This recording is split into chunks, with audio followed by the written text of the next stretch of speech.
of all. और now we are going to start our November 2024 first batch, right? मेरा नाम ताहिर सरताज है. I'm a fellow member of ACCA, fellow member of ICAP, and I've also done SEMA. मैं OBU mentoring पिछले 15 साल से कर रहा हूँ और ये मेरा 15वां साल है OBU mentoring का. मेरे 5000 प्लस ग्रेजुएट हैं इस वक्त तक OBU में, राइट? और मेरा एक बड़ा पॉजिटिव रिजल्ट है OBU को लेके. OBU में बड़े हाईएस्ट नंबर ऑफ स्टूडेंट्स होते हैं मेरे पास कि जो मैं कैरी करता हूँ और उनकी सबमिशन हम हर दफा करते हैं, राइट? अच्छा, OBU क्या है? OBU एक अदद बैचलर्स प्रोग्राम है. OBU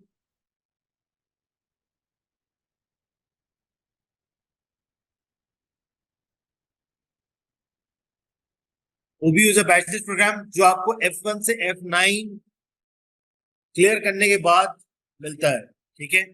आपको अपना F1 से F9 तक का पेपर मुकम्मल करना होता है, तो अगर आप OBU कर सकते हैं, ठीक है? OBU जो है वो आपको अपना F1 से F9 तक का पेपर मुकम्मल करने के बाद आपको मिलता है, ठीक है? और इसके लिए आपको एक एथिक्स मॉड्यूल भी मुकम्मल करना पड़ता है अगर आपका F1 से F9 हुआ है. अच्छा, आपका F1 से F9 लेट सपोज अगर अभी तक नहीं हुआ और आप सितंबर में कोई F1 से F9 का पेपर देने जा रहे हैं, तो सितंबर आपकी लास्ट अटेम्प्ट है कि अगर आप नवंबर देना चाहते हैं तो, ठीक है? तो सितंबर में जो बच्चा F1 से F9 के लिए बैठेगा वो नवंबर की अटेम्प्ट दे सकता है, नॉट एन इश्यू, ठीक है? अच्छा, आपको एक अदद थीसिस जमा कराना होता है. बुशरा, आपको आवाज आ रही है मेरी? जी आ रही है. ओके, चले. आपको एक अदद थीसिस बनाना होता है कि जो 7 से 7,500 वर्ड का होता है. इसके लिए लर्निंग स्टेटमेंट बनानी होती है जो कि 1800 वर्ड से लेके 2000 वर्ड के दरमियान होती है. और आपको 3 और छोटे छोटे डॉक्यूमेंट भी बनाने होते हैं जिसमें एक लिस्ट रेफरेंस होती है, एक एक्सेल की फाइल होती है जिसे मैनेजर कहते हैं, और एक पावर पॉइंट की प्रेजेंटेशन होती है. तो टोटल 5 डॉक्यूमेंट है जो आपको नवंबर की 1 से नवंबर की 6 तारीख तक सबमिट करने होंगे. अच्छा, ये नवंबर की 1 से 6 तारीख तक जो है ना, ये भी कंफर्म नहीं है क्योंकि उन्होंने भी नवंबर के लिए डेटें अनाउंस की नहीं है.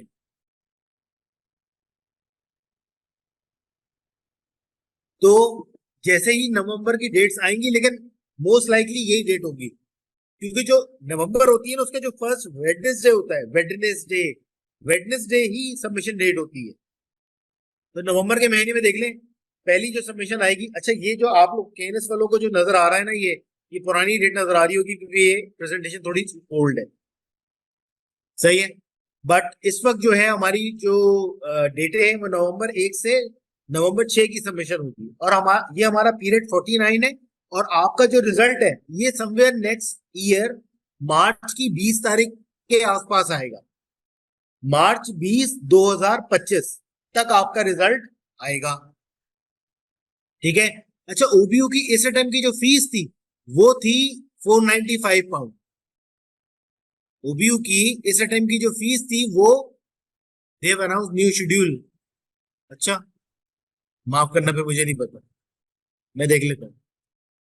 ओके, चलें, ये new date, thank you so much Mustaqeem, आपने अपडेट कर दिया. नवंबर की डेट अनाउंस हो गई भाई, मुबारक हो. आपकी फीस जो 495 पाउंड थी अब वो बढ़ के 520 पाउंड हो गई है, बहुत मुबारक हो.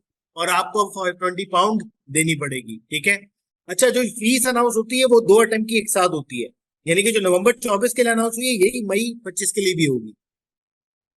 अच्छा, जो रिजल्ट डेट है वो 19 मार्च 2025 का है. अच्छा मुस्तकीम, अब ये भी बता दो कि जो इथिक्स मॉड्यूल है उसकी लास्ट डेट क्या है, ये वो भी बता दो. अच्छा, मैंने कुछ दिन पहले तक मैंने जब चेक किया था तो मुझे तो नहीं मिला था, या तो फिर ये अभी बड़ा रिसेंटली आया है. खैर, एनीवेज, सो जो रिजल्ट डेट है वो 19 मार्च है. और जो आपका इथिक्स मॉड्यूल होता है उसको मुकम्मल करने की जो लास्ट डेट होती है वो समवेयर 20 सितंबर 2024 के आसपास होगी, ठीक है? बिल्कुल 20 सितंबर 2024 के आसपास होगी। ठीक है, सो ये आपकी इंपॉर्टेंट डेट्स हैं कि जो आपको पता होनी चाहिए। ओके, अच्छा, आपको ओबीयू मुकम्मल करने के लिए जो है वो एलिजिबल भी होना पड़ता है। एलिजिबिलिटी का पहला क्राइटेरिया ये है कि आप F1 से F9 तक मुकम्मल कर लें। अच्छा, अगर आपका F1 आप अच्छा, ये तो हो गया F1 से F9 मुकम्मल कर लें, एक है क्राइटेरिया। एक क्राइटेरिया ये भी है कि आपको अपना एसीसी का पहला पेपर के 10 साल के अंदर अंदर ओबीयू मुकम्मल करना है।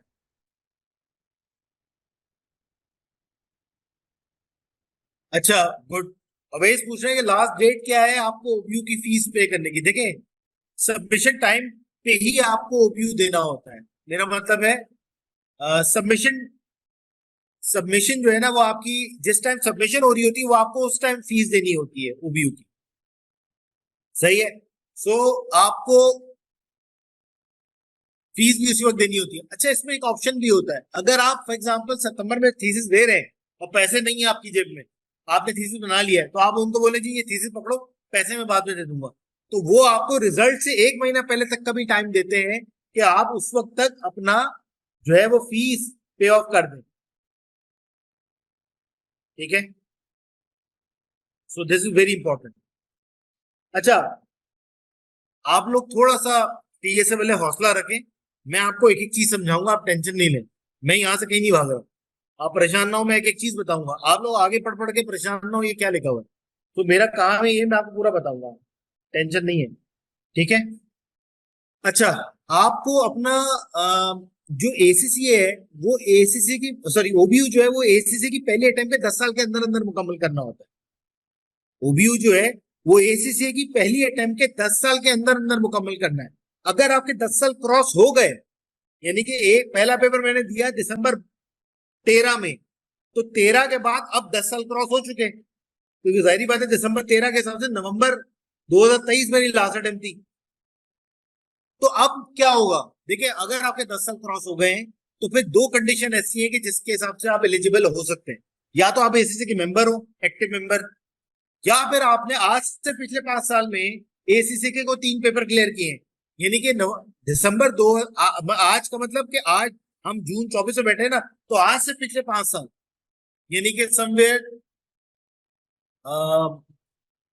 जून 19, जून 20, 21, 22, 23, 24, हाँ, तो जून 19 तक की डेट, यानी कि 5 साल बैक कर लें। अगर आपने इसमें एसीसी के को 3 पेपर क्लियर किए तो फिर आप ओबीयू अटेम्प्ट करने के लिए एलिजिबल हो जाएंगे। या तो आप मेंबर हो या फिर ये हो, यानी कि मेंबर नहीं होंगे तो एफिलिएट होंगे या स्टूडेंट होंगे।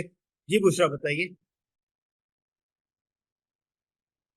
हाँ, ये भी तो है ना कि 2026 के बाद ओपीयू शायद मैं बता ऑप्शन रहा नहीं हूँ बता होगा। रहा हूँ बता रहा हूँ, बिल्कुल बता रहा हूँ, बिल्कुल मैं बता रहा हूँ, अच्छा, बिल्कुल बता रहा हूँ।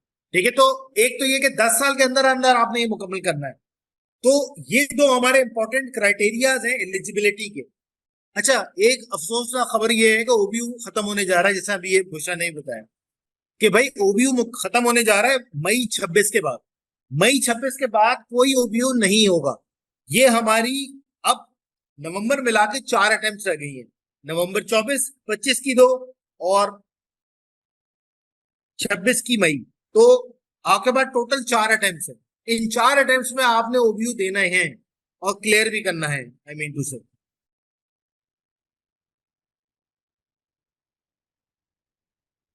सही है, सो ये बड़ी इंपॉर्टेंट चीजें हैं। ठीक है, so we have to be very careful कि हमें आखिरी अटेम्प्ट अपने जहन में रखनी है। अच्छा, दूसरा है कि जो मई 26 में देगा और खुदा ना खास्ता फेल हो गया तो फिर क्या होगा, ये भी तो हो सकता है ना, तो फिर वो इसको एक और अटेम्प्ट देंगे। ठीक है, जो कि एक प्रोविजनल काइंड ऑफ अटेम्प्ट होगी कि जो मई 26 के फौरन बाद आएगी और उसके अंदर थीसिस लिया जाएगा। सही है, उसकी डेट वेट फिर वो बाद में अनाउंस करेंगे मई 26 वालों के लिए, लेकिन वो स्पेसिफिक से उनकी होगी कि जो मई 26 में अटेम्प्ट कर चुके हैं। ठीक है, सो सब बता रहा हूँ, टेंशन नहीं ले इसमें, आपने घबराना नहीं है। ओके, सो अच्छा, ओबीयू का अपना पासिंग रेशो पहली अटेम्प्ट का 60-40 का है, यानी कि 100 में 60 बच्चा पास होता है, 40 फेल होता है।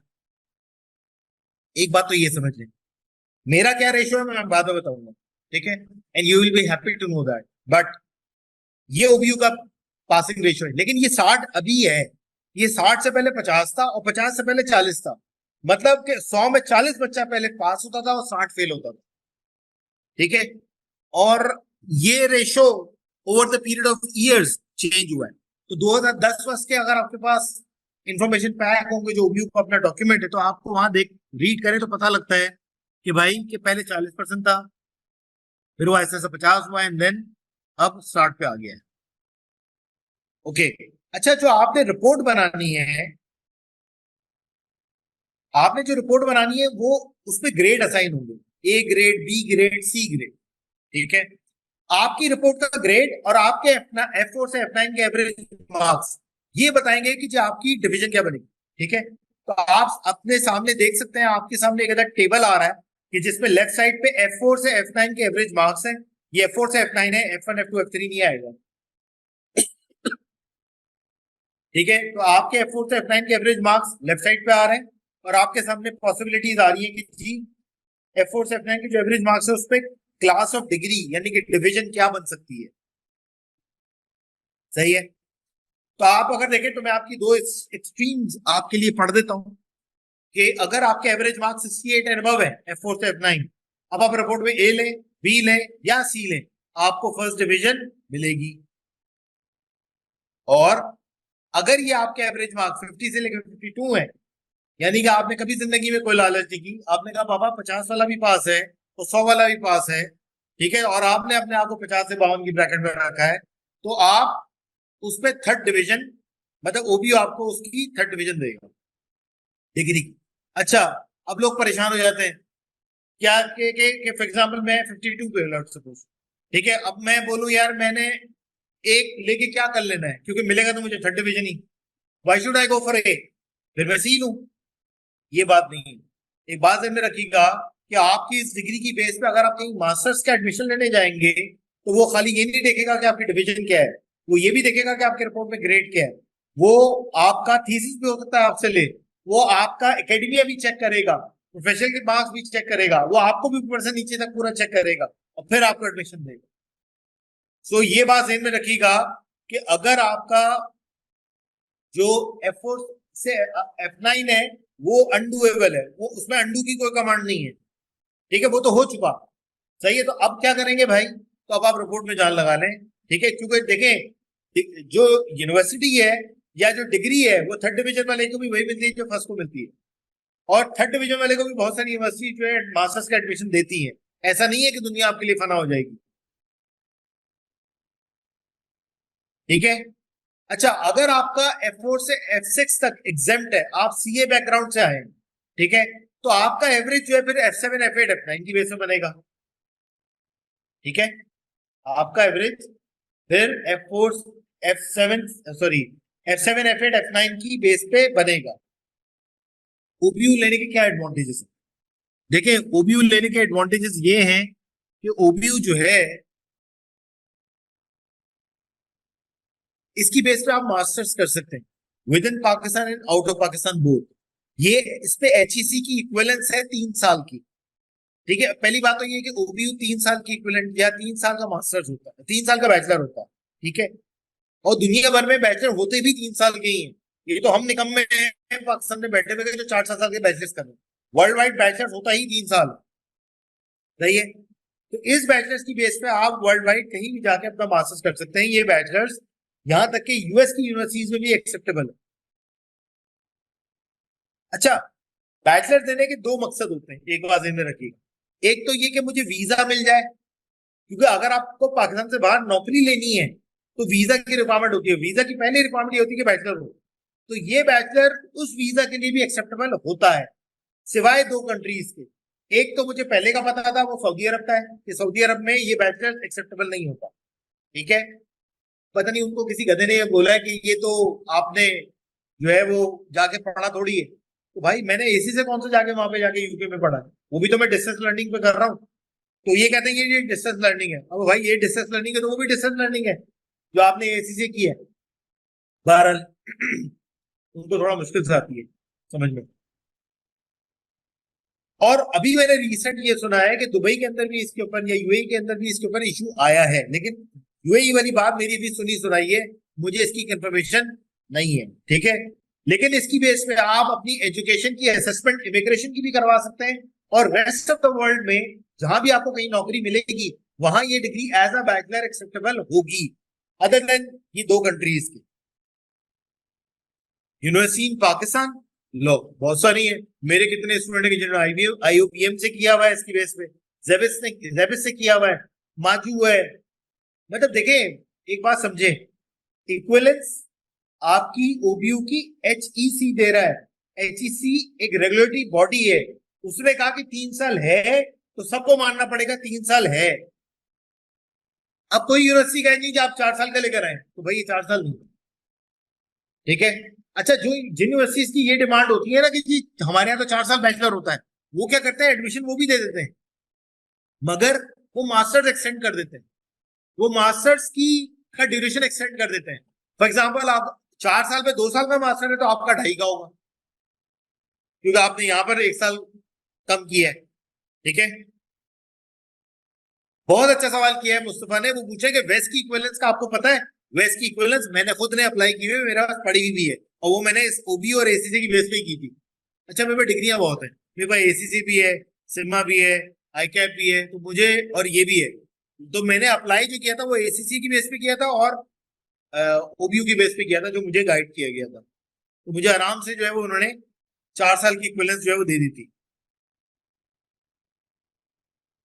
ये डिग्री बाकायदा तौर पे कनाडा में एक्सेप्टेबल है। मेरी एक बहुत बड़ी कॉम जो है वो इस डिग्री के पीछे आई है, और इस वक्त कनाडा में बैठी हुई है। मेरे बेतहाशा ऐसे स्टूडेंट्स हैं कि जो वहां पर है अभी इस वक्त।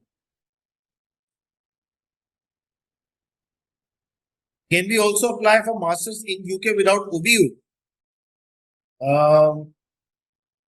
मुझे इसका सही जवाब नहीं पता, मे भी हो सकता है कि कुछ कोई यूनिवर्सिटी हो सकता है कि दे रही हो कि वो उसको, आई डोंट नो, मुझे इसका उमैस, मुझे इसका सही जवाब नहीं मालूम, मुझे ओबीयू का पता।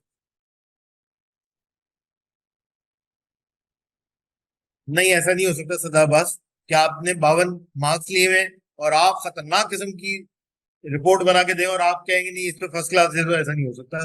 उन्होंने ब्रैकेट्स ऑलरेडी डिफाइन किए हुए, ठीक है। अच्छा सर, एसीसी की इक्विवेलेंस क्या है बेस्ट में? एसीसी की इक्विवेलेंस क्या है बेस्ट में? देखिए, दोनों को अप्लाई करें मिला के तो फिर बैचलर्स आपको मिलता है 4 साल का इक्विवेलेंस। मतलब जो मुझे मिला है, अगर आप लोग कहेंगे तो मैं आपको अपना वाला कहीं से डॉक्यूमेंट ढूंढ ढांड के निकाल के दे भी दूंगा। मेरे ख्याल में 1.5-2 साल पहले मैंने किया था, फिर मैं गया ही नहीं है। फी फॉर वेस्ट, यार मुझे माफ करना, मुझे इस वक्त इसका आइडिया नहीं है। मेरे टाइम पे हो सकता है फीस डिफरेंट थी, अभी फीस भी डिफरेंट हो, लेकिन बहुत ज्यादा फीस नहीं थी उसकी इक्विवेलेंसी की, एक नॉर्मल फीस थी। मतलब मैं जो मैंने उस वक्त पे की थी, मैं ढूंढ ढांड के निकाल लूंगा, मुझे करके मिल जाए तो। लेकिन आप गूगल कर लें, आपको 1 मिनट लगेगा पता लगने में, तो मुश्किल नहीं है। अच्छा खैर, हम ओबीयू पढ़ रहे हैं, आए ओबीयू पढ़े। अच्छा जी, ओबीयू में अगली चीज जो हमारी है वो टॉपिक्स है, ठीक है। अच्छा, अच्छा जी, ये मैंने आपको इमिग्रेशन वाली बात बताई ना, ये बहुत इंपॉर्टेंट है, ये बहुत इंपॉर्टेंट है। उसकी वजह ये है कि आप ऑस्ट्रेलिया ले लें, कनाडा ले लें, न्यूजीलैंड ले लें, या यूरोप ले लें, ये सब जगह इसकी इक्विवेलेंस काउंट होती है। मतलब ये इक्विवेलेंस देता है, दिलवाता है आपको भी, ठीक है। तो ये बहुत बड़ा एज है, क्योंकि आप जिस एज ब्रैकेट में है इस वक्त, आप जो है अपनी धरती माँ को छोड़ के निकल सकते हैं यहाँ से। सही है, आगे जैसे जैसे आपकी एज बढ़ती जाएगी ये चांस भी वो कम होता जाता है। आगे बढ़े। अच्छा, अब आ जाए आप टॉपिक्स पे, ठीक है। अच्छा जी, आपका जो टॉपिक है वो है, हमारे पास 15 टॉपिक है, पहले तो ये समझे। और इन टॉपिक में कोई एक टॉपिक आपको पिक करना है, और उससे एक टॉपिक की एक कंपनी आपने पिक करनी है। अच्छा, टॉपिक मैं आपको यहां से नहीं करवाऊंगा, टॉपिक मैं आपको करवाऊंगा इंफॉर्मेशन पैक से। एक मिनट दीजिएगा मुझे प्लीज, मैं जरा डॉक्यूमेंट चेंज कर लूं।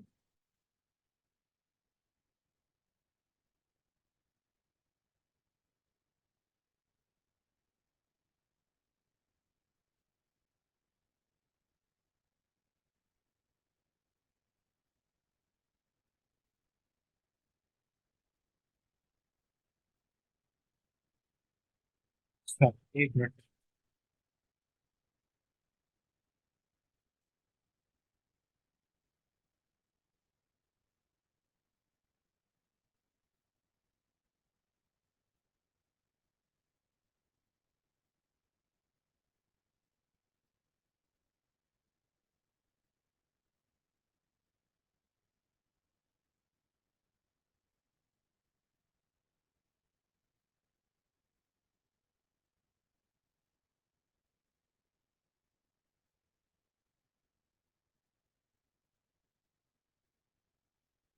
वेज मैं ये कह रहा हूँ कि आपकी जो एज फैक्टर होता है ना, वो आपकी इमिग्रेशन में बड़ी, मतलब पॉइंट्स टेबल पे आपको बड़ा बैकफुट करता है। तो आप शायद 30 हैं, तो 30 पे इतना कोई मसला नहीं होता, लेकिन when you will cross your 35 and 40, तो फिर आपके लिए जो है ना, ये एक ट्रबल क्रिएट होती है कि आपको एज के मार्क्स जो है वो कम से कम मिलना शुरू हो जाता है। अच्छा जी, एक मिनट दीजिए मुझे, सॉरी मैं।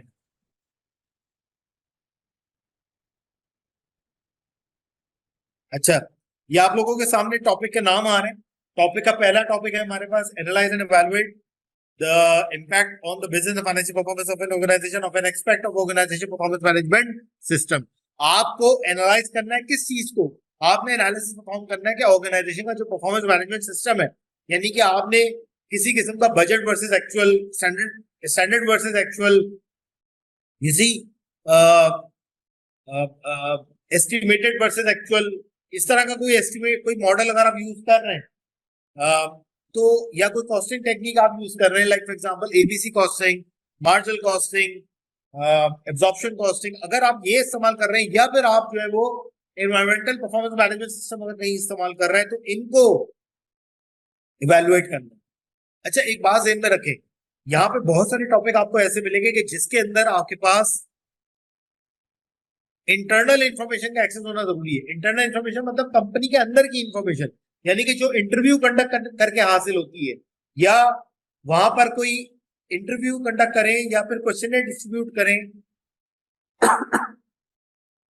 या फिर कोई, यानी कि जिसे हम प्राइमरी सोर्स ऑफ इंफॉर्मेशन कहते हैं, तो वो करके अगर आपको हासिल होती है, तो वो लेना लाजमी होती है। तो कुछ टॉपिक के क्राइटेरिया ऐसे हैं कि जहां ये करना लाजमी है। तो ये पहले टॉपिक के लिए भी आपको जो है ना वो इंफॉर्मेशन लेना लाजमी है, ठीक है।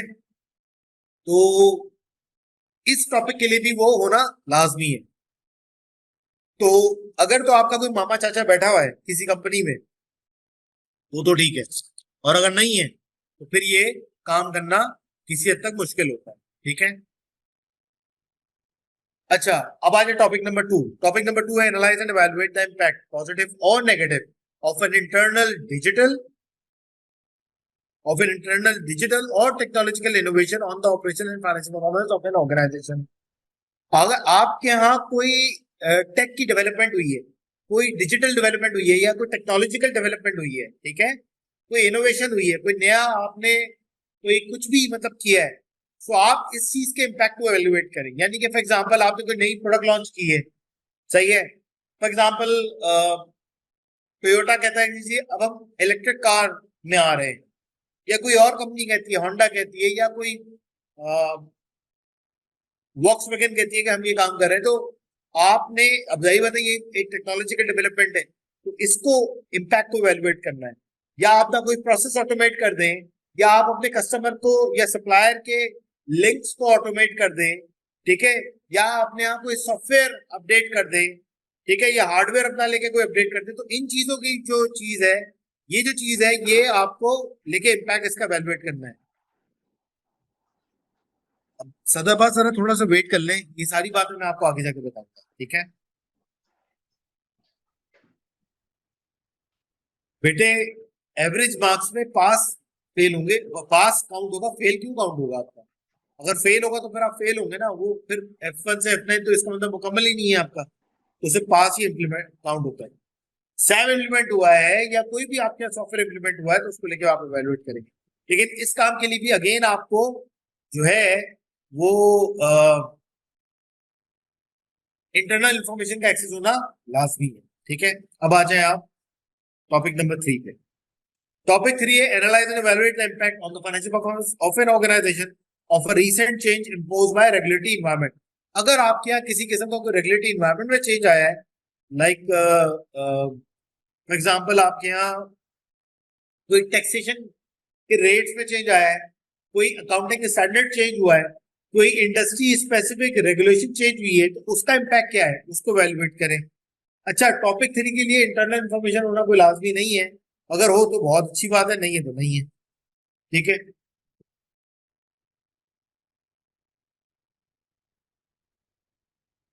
ओके, अब आ जाए आप टॉपिक नंबर 4 पे। टॉपिक नंबर 4 है analyse and evaluate the business and financial performance of an organisation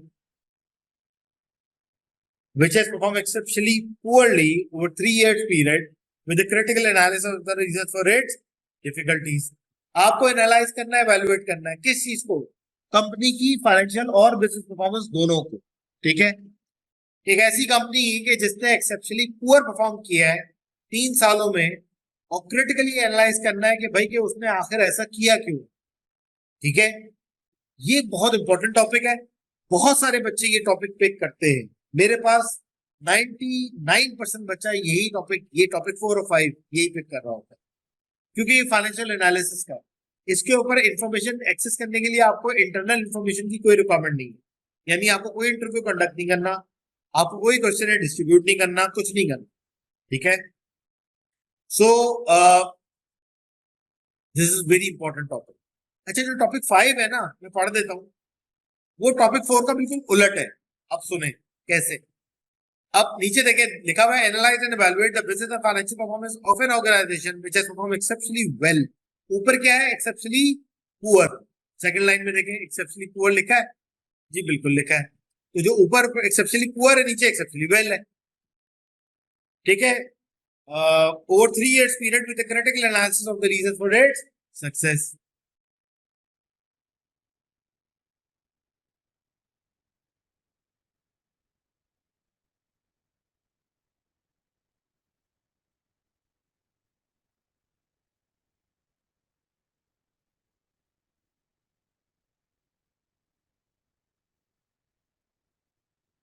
सही है, तो ये टॉपिक 4 का बिल्कुल उलट है, वहां पे एक्सेप्शनली पुअर की बात हुई थी और यहाँ एक्सेप्शनली वेल की बात हो रही है। अब आप लोग प्लीज अपनी कॉपी और पेंसिल निकाल लें, क्योंकि इसके अंदर इससे एक वर्ड यूज किया, एक्सेप्शनली वेल और एक्सेप्शनली पुअर। अब मैं किन कंपनीज को ये बोलूंगा कि ये एक्सेप्शनली वेल या एक्सेप्शनली पुअर है? तो मुझे ये डिसाइड करने के लिए कि ये कंपनी एक्सेप्शनली वेल है या पुअर है, उसके लिए मैं आपको कुछ चीजें लिखवा रहा हूं, लिखें।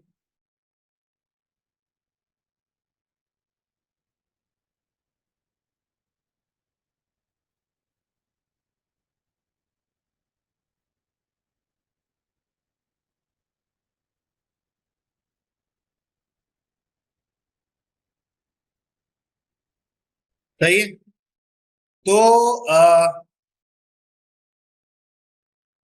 सबसे पहले लिखें सेल्स। जी, लिखें सेल्स,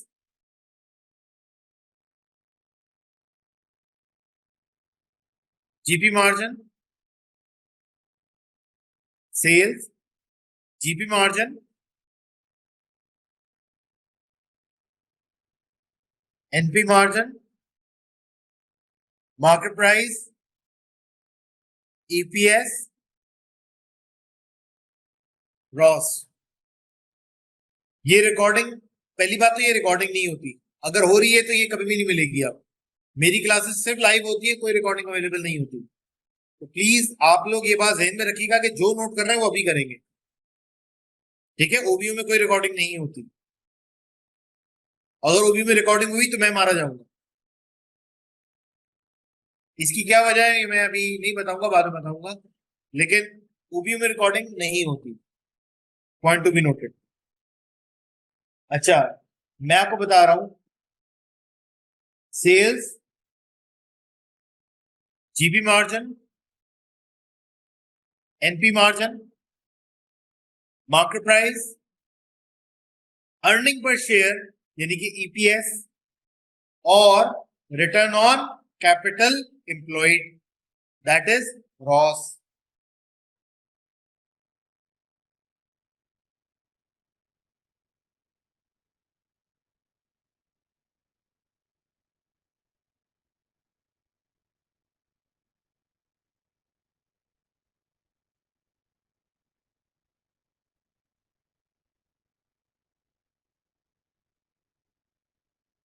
सही है। आपने किसी भी कंपनी की ये 6 चीजें चेक करनी है। अगर तो वो उसकी सेल्स जबरदस्त तरीके से बढ़ रही है, फॉर एग्जाम्पल 3 सालों में उसकी सेल्स जो है वो 20%, 22%, 25%, 30% बढ़ रही है, तो ये एक्सेप्शनली वेल है। लेकिन खाली सेल्स नहीं, एनपी मार्जिन भी उसी तरह बढ़े, जीपी मार्जिन भी उसी तरह बढ़े। फॉर एग्जाम्पल एनपी मार्जिन था पहले 8%, फिर वो हुआ 14%, फिर वो हुआ 18%, तो इसका मतलब है कि डबल से भी ऊपर चला गया है, एक्सेप्शनली वेल। अगर सिर्फ सेल्स बढ़ रही है, एनपी मार्जिन नहीं बढ़ रहा, एक्सेप्शनली वेल नहीं है। अगर सिर्फ सेल्स बढ़ रही है और एनपी मार्जिन उल्टा गिर रहा है, एक्सेप्शनली वेल नहीं है। अच्छा, इन 6 में भी सबसे इंपॉर्टेंट 2 ही हैं, सेल्स और एनपी मार्जिन। क्योंकि अगर एनपी मार्जिन बढ़ेगा ना सेल्स के साथ, तो लाजमी बात है कि आपका अर्निंग पर शेयर भी बढ़ेगा, लाजमी बात है कि आपका रॉस भी बढ़ेगा, और अगर अर्निंग पर शेयर बढ़ेगा तो लाजमी बात है आपकी मार्केट प्राइस में भी इजाफा होगा।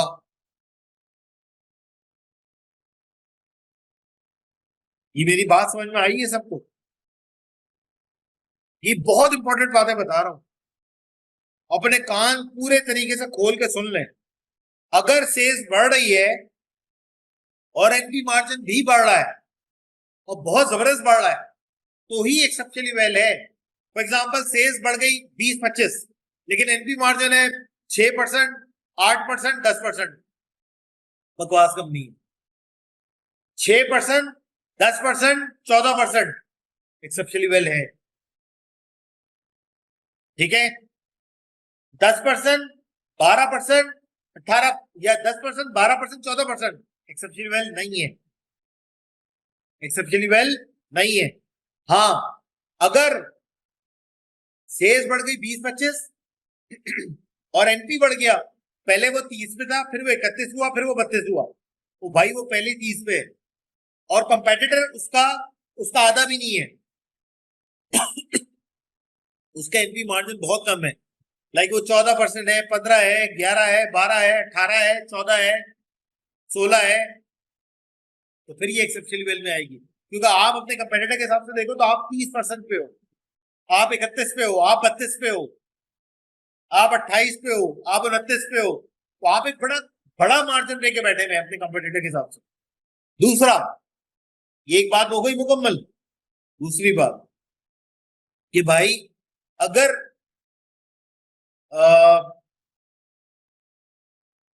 अगर मैं बढ़ रहा हूं 8%, 12%, 16%, कंपेटिटर भी बढ़ रहा है 8%, 12%, 16%, कोई एक्सेप्शनल लेवल नहीं, क्योंकि एक्सेप्शन थोड़ी है। आप अच्छा परफॉर्म कर रहे हो तो भाई कंपेटिटर भी तो कर रहा है, तो आप किस बात से कह रहे हो कि आप एक्सेप्शनली वेल हो? बात समझ में आती है? भाई एक्सेप्शन वो होती है जो अकेला आप हो, सारे थोड़ी हो। इसका मतलब पूरी इंडस्ट्री अच्छा परफॉर्म कर रही है, फिर तो खाली आप थोड़ी अच्छे परफॉर्म कर रहे हो।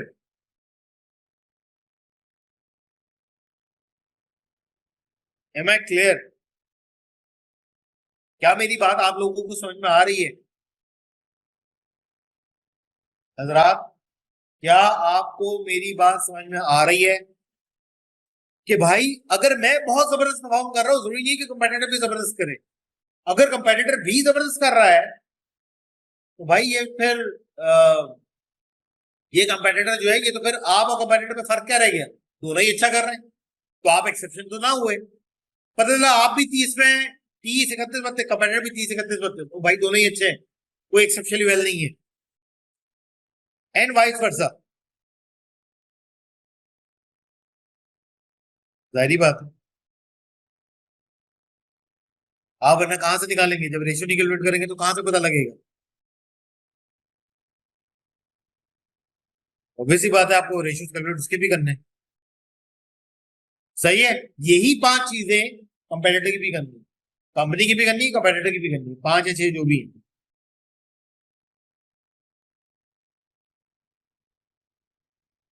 जहन में ये भी आगे बताता हूं।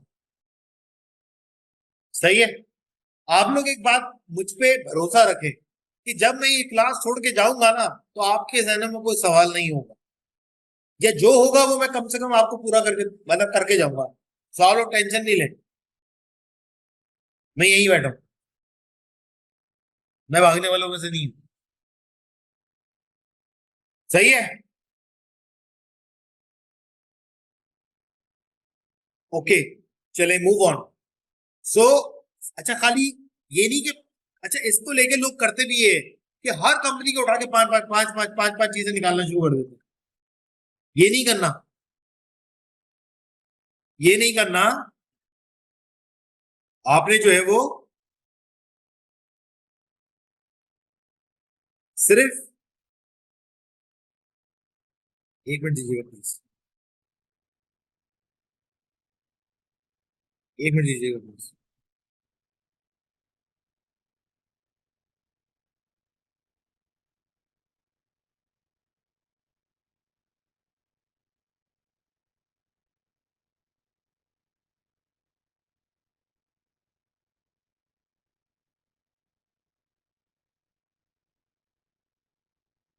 एक मिनट दीजिएगा, किसी और जूम के लिंक पे क्लास एंड हो गई है, वो मैं स्टार्ट कर रहा हूँ, मुझे एक मिनट दीजिएगा प्लीज।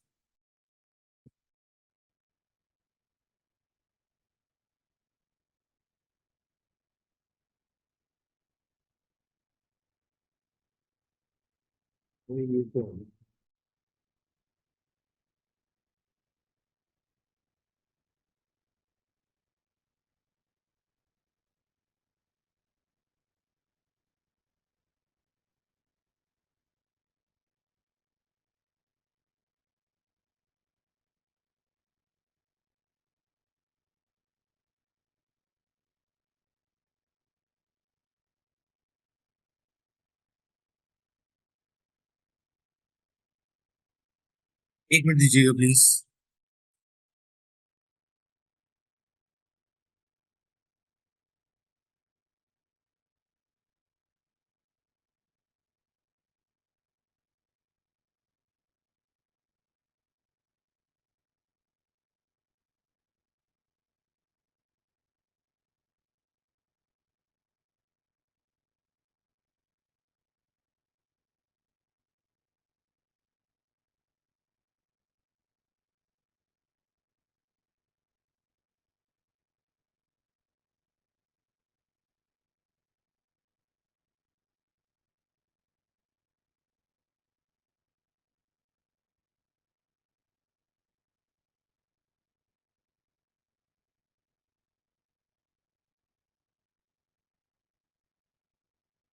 सही है, बात समझ में आती है। तो आपने पहले हर कंपनी का सबसे पहले जो चीज आपने चेक करनी है ना, वो होगी सेल्स एंड एनपी मार्जिन। ये ना होना कि आप सारे के सारे लगे पड़े हैं और पूरा हफ्ता आप लगा कर आ जाए, सर ये मैंने 20 कंपनी निकाली है और मैं कहूँ इनमें से एक भी काम की नहीं है, तो आपकी बेसिकली आप मतलब ऑफेंड हो जाएंगे यार कि ये मेरे साथ क्या हुआ। मैंने इतनी मेहनत की, इतने कैलकुलेट किए रेशियोज, पता नहीं कहाँ कहाँ से खाक ढांड ढूंढ ढांड के निकाली कंपनी। तो आप अपने एंड पे एक चेक लगा लें कि सबसे पहले तो आपने सेल्स और एनपी मार्जिन चेक करना है। दूसरा, जो क्राइटेरिया मैंने अभी आपको बताए ये बहुत इंपॉर्टेंट है। यानी कि आपने अगर ये कहा है कि भाई कि ये कंपनी एक्सेप्शनली वेल है, तो खुद अपने एंड पे जज करें। ये ना हो कि आप 6 7 8% इंक्रीज हो रहा है आपके लिए, सर ये देखिए मैंने बड़ी मेहनत से ये कंपनी निकाली है और ये मेरे हिसाब से एक्सेप्शनली वेल है। क्योंकि 90% केसेस में मेरे साथ ये बच्चे कर रहे हो और मैं उनको 2 मिनट में देख के बताया था, मैंने कहा भाई किस बेसिस पे कह रहे हो कि एक्सेप्शनली वेल है। सो आप अपने एंड पे ये चीज जरूर ढूंढें। सही है। अच्छा, ये हो गया टॉपिक 4 और 5।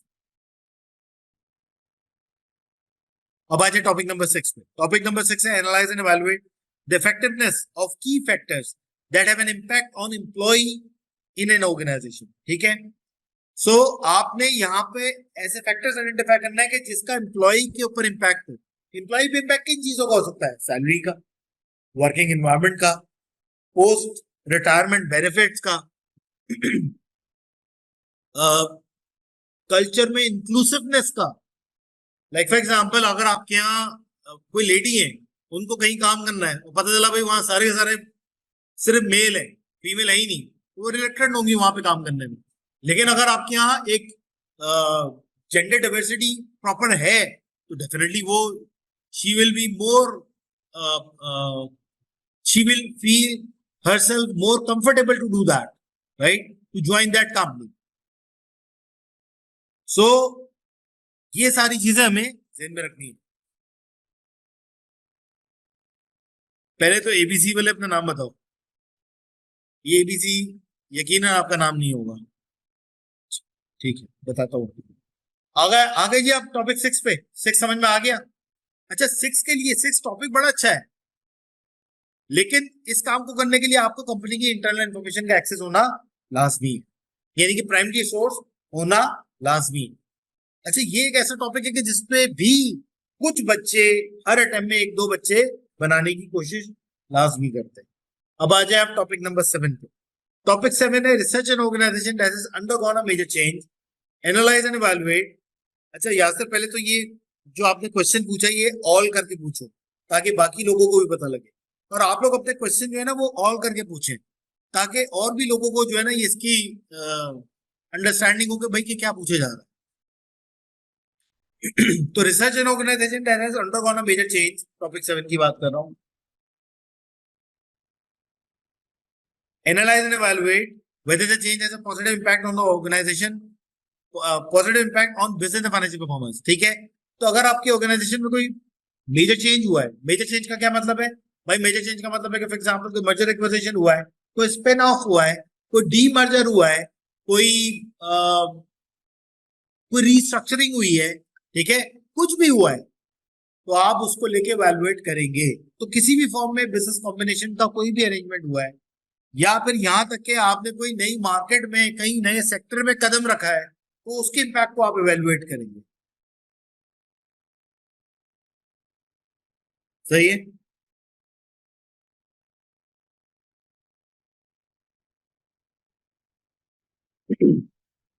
अच्छा 7 के लिए भी इंटरनल इंफॉर्मेशन होना लाजमी नहीं है। 8 8 है analyse and evaluate the business and financial performance of an organisation operating in a sector that has faced strategic and operational challenges with an emphasis on how management have addressed these challenges. तो आपने analyse करना है, evaluate करना है, ठीक है, company की performance को कि जिसमें कोई स्ट्रेटेजिक और ऑपरेशनल चैलेंजेस आए। ठीक है, अब पहले तो आप ऐसी कंपनी ढूंढ के लेकर आए कि जिसके स्ट्रेटेजिक और ऑपरेशन चैलेंजेस आए। ऑपरेशन चैलेंजेस क्या होंगे भाई? मेरे को रॉ मटेरियल नहीं मिल रहा, ऑपरेशन चैलेंज है। लेबर शॉर्टेज हो रही है, ऑपरेशन चैलेंज है। और गवर्नमेंट ने टैक्स रेट बढ़ा दिया, स्ट्रेटेजिक चैलेंज। बोर्ड पूरे का पूरा रिजाइन कर गया, स्ट्रेटेजिक चैलेंज। जो काम हम कर रहे थे, जो मटेरियल हम परचेज कर रहे थे, गवर्नमेंट ने ड्यूटीज बढ़ा दी और हम लोकल में प्राइस बढ़ा नहीं सकते, स्ट्रेटेजिक चैलेंज। तो फिर पहले आप ऐसी कंपनी ढूंढ के निकालें, जो कि बड़ा मुश्किल होता है। ठीक है, टॉपिक 8 के लिए भी इंटरनल इंफॉर्मेशन होना लाजमी नहीं है। आप ये यानी कि आप एक्सटर्नल इंफॉर्मेशन यूज करके भी ये काम कर सकते हैं। Topic 9 analyse and evaluate the management of a change within a specific area of an organisation resulting from strategic decision. ठीक है, आपके यहाँ कोई चेंज हुआ है कहीं भी, किसी एचआर में या कहीं सस्टेनेबिलिटी का कोई चेंज आया है, कोई टेक्नोलॉजिकल डेवलपमेंट का चेंज है, कोई फॉर एग्जांपल आपने मिड टीयर पूरी लेयर उड़ा दी मैनेजमेंट की, तो इस तरह का कोई भी चेंज आया तो उसके इम्पैक्ट को एवेलुएट करें। अगेन इस काम के लिए भी आपको इंटरनल इंफॉर्मेशन का एक्सेस होना लाजमी है। मैं आपको सारे टॉपिक क्यों पढ़ा रहा हूं? पहले तो आपको टॉपिक समझ में आया क्या है, दूसरी बात कि कौन से टॉपिक ऐसे हैं कि जो लेने वाले हैं। यानी कि देखिए मेरे लिए जिंदगी बड़ी आसान है कि मैं घर में बैठ के ये काम कर लूं, और मेरे लिए बड़ी जिंदगी मुश्किल है कि मैं कोई पहले अपना जानने वाला ढूंढूं किसी कंपनी में, फिर वो मुझे कंपनी में बंदा मिले। क्योंकि देखिए आपको जहां पे इंटरनल इंफॉर्मेशन का एक्सेस चाहिए होगा, वहां पर उनके लेटर हेड पे परमिशन भी चाहिए होगी। ऐसा नहीं है कि आपने फेक बनाया और आपने उठा के टिका दिया, वो कंफर्मेशन भी लेते हैं भाई उसकी, और 2 मिनट में बच्चा जो है ना वो उड़ जाता है। उड़ने का मतलब पता है ना, फेल हो जाता है। सो 2 नंबरी नहीं हो सकती, 2 नंबरी बिल्कुल भी नहीं हो सकती। और हम अनफॉर्चुनेटली हमारा ट्रैक रिकॉर्ड भी बड़ा बुरा है पाकिस्तानी इसका, ये मैं आगे जाके भी आपको बताऊंगा। प्लेजरिज्म को जो हम डिस्कस कर रहे हो। खैर, तो टॉपिक 9 ये है, ठीक है। तो चेंज, अगर आपको चेंज के टॉपिक को अगर आपको मिलता है तो आप उसको इवेल्युएट करना चाहते हैं तो भी कर सकते हैं।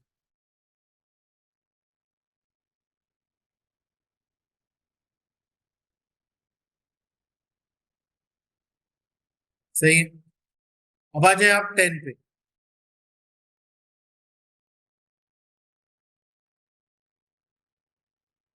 10 है, analyse and evaluate the use of non-financial metrics in the management of, analyze and evaluate the use of non-financial metrics in the management of performance of an organization।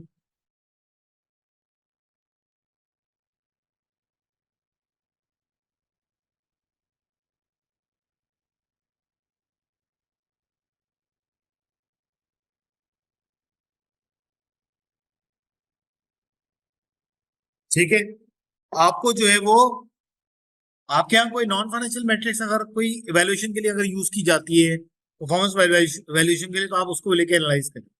ठीक है, अगर आपके यहाँ कोई सस्टेनेबिलिटी मैनेजमेंट के कोई रेशियोज हैं, कोई CO2 इमिशन के, कोई कार्बन फुटप्रिंट के, कोई वेस्ट मैनेजमेंट के, अगर इस तरह के आपके यहाँ कोई ratios non financial metric, non financial है ना, क्योंकि फाइनेंशियल क्या होता है, जीपी, एनपी, रॉस, ये होता है फाइनेंशियल। ठीक है, नॉन फाइनेंशियल के अगर आपके पास है तो आप उनको लेके वैल्यूएट करें।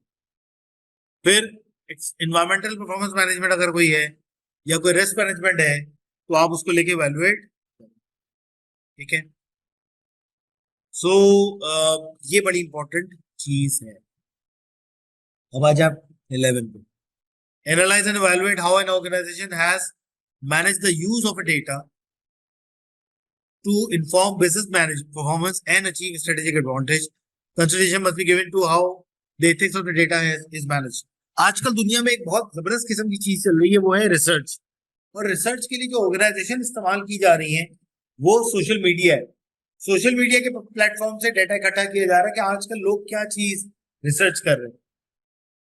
तो ये जो सोशल मीडिया कंपनीज होती है ये डाटा का ट्रैक रखती है। आपने देखा नहीं है कि आप कोई बात करें या कोई चीज सर्च करें, 2 मिनट के अंदर उसका ऐड आना शुरू हो जाते हैं।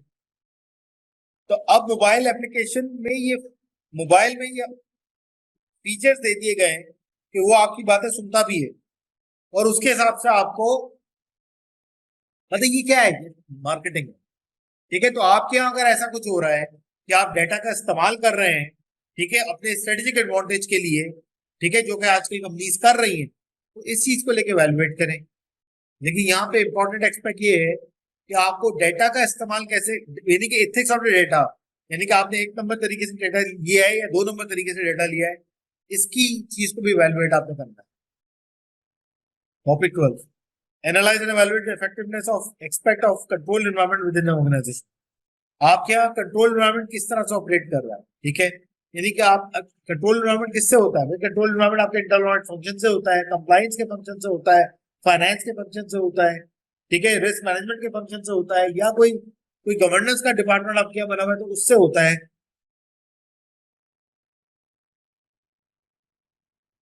तो आप इसको लेके इवैल्यूएट करें, लेकिन इसके लिए भी आपको इंटरनल इंफॉर्मेशन का एक्सेस होना लाजमी है।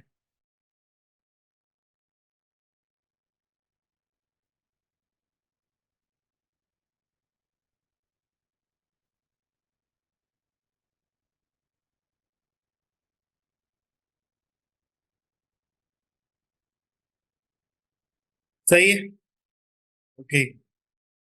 सो ये हो गया जी हमारा टॉपिक 12। 13 क्या है, research and organisation that is recognized as having poor ethical practices. Analyze and evaluate the reason of the poor ethical practices and the impact this has on identified stakeholder group. आपको ऐसी organisation identify करनी है जिसके ऊपर ethical practices के ऊपर बड़े खतरनाक सीवियर किस्म के चार्जेस है। ऐसी दुनिया में बेतहाशा ऑर्गेनाइजेशन, अगर मैं इस वक्त आपके सामने नाम लेना शुरू करूंगा ना तो आपका योर जॉ विल ड्रॉप। है ये भी है, मैं नाम लेना शुरू करूं, Samsung, Nestle, Coke, Pepsi, McDonald, and there are so many names. ठीक है, और रीजन क्या है? मैं सैमसंग से शुरू करता हूँ। सैमसंग मोबाइल बनाने की कंपनी है, एक मतलब मोबाइल बनाने की एक बहुत बड़ी कंपनी है, इसके अलावा भी प्रोडक्ट्स बनाते हैं। और सैमसंग के ऊपर चार्ज चाइल्ड लेबर का भी है, उनके यहाँ चार्ज वर्किंग एनवायरनमेंट की हॉस्पिटैलिटी का भी है, और वर्किंग एनवायरनमेंट में स्पेशली फीमेल्स और प्रेग्नेंट फीमेल्स के की मेडिकल कंडीशंस खराब होने का भी है। और एक, अगर आपको याद हो, एक वक्त में नोट 7 फटा करता था और लोगों को जो है वो जहाज से उतार दिया जाता था, ये भी होता था। ठीक है, सो इस तरह की बेतहाशा है। और दूसरा ये कि ये साउथ कोरिया की कंपनी है, साउथ कोरिया के जीडीपी का 15% सैमसंग कंट्रीब्यूट करता है। ठीक है, यहां तक कि ये भी चार्जेस हैं कि वहां का जो वहां के यहाँ जो गवर्नमेंट बनती है उसके बनने में भी इनका बड़ा रोल होता है। ठीक है, सो ये सारी बातें आपके पास हैं। ठीक है, सो ऐसी बेता नेस्ले के ऊपर भी इस तरह के चार्जेस हैं, पानी निकाल लेते हैं। और पानी के लिए जिन जिन जगहों से पानी निकाल रहे होते हैं वहां पर, क्योंकि देखिए पानी अगर नहीं साफ होगा तो गंदा पानी भी निकलेगा, अगर गंदा पानी निकलेगा तो वो समंदर में जाएगा या जमीन पे जाएगा, जमीन पे जाएगा तो वो गंदा पानी वहां की जमीन को खराब करेगा। ठीक है, तो ऐसे बेतहाशा चार्जेस इन सारी कंपनीज के ऊपर है।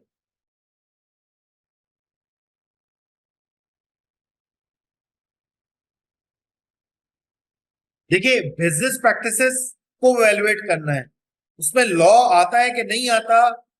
मेरे ख्याल में लॉ आता है। ठीक है, अब देखिए, जो इसने खुद ने एग्जांपल दी है फ्रॉड की दी है, वो क्रिएटिव अकाउंटिंग की दी है, वो इथिकल अनइथिकल सप्लाई चेन की दी है, वीक कॉर्पोरेट गवर्नेंस की दी है। ठीक है, तो बिल्कुल इसके अंदर लॉ की ब्रीच भी आती है। 14-13 का बिल्कुल उलट है, वहां पुअर एथिकल प्रैक्टिसेस है, यहां पर स्ट्रॉन्ग एथिकल स्ट्रॉन्ग सॉरी क्या है, स्ट्रॉन्ग एथिकल प्रैक्टिसेस है। ठीक है, तो ये जो स्ट्रॉन्ग एथिकल प्रैक्टिस है ये बिल्कुल उसकी उलट है।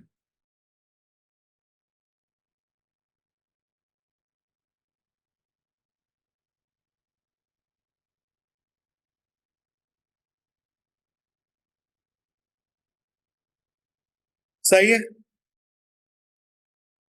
स्ट्रॉन्ग का मतलब, देखिए स्ट्रॉन्ग पे ऐसा नहीं है कि दुनिया में सारी कंपनी ही बुरा परफॉर्म करती है।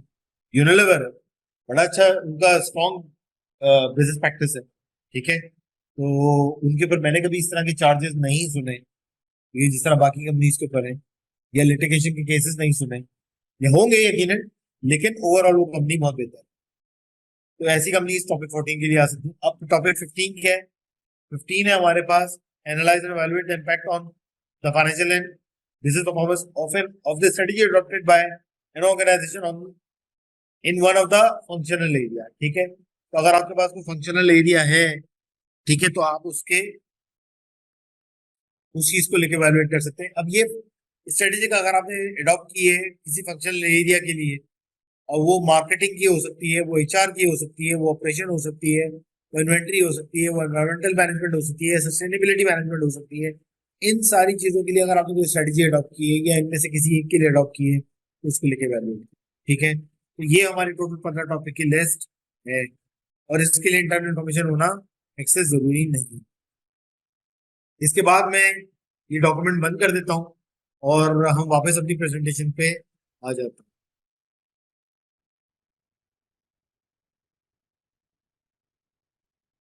एक मिनट दीजिएगा मुझे प्लीज।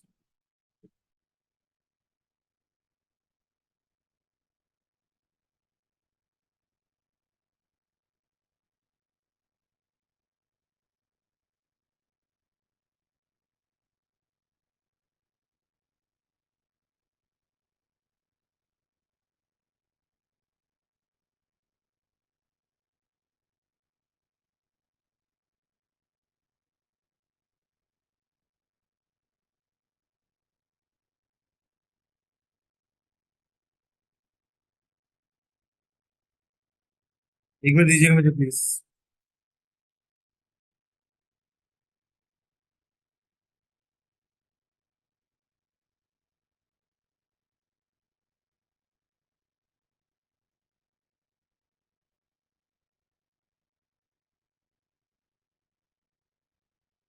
अच्छा जी, किसी बच्चे ने पूछा भी है हम कंपनीज कौन सी ले सकते हैं सर टॉपिक 4 और 5 के लिए।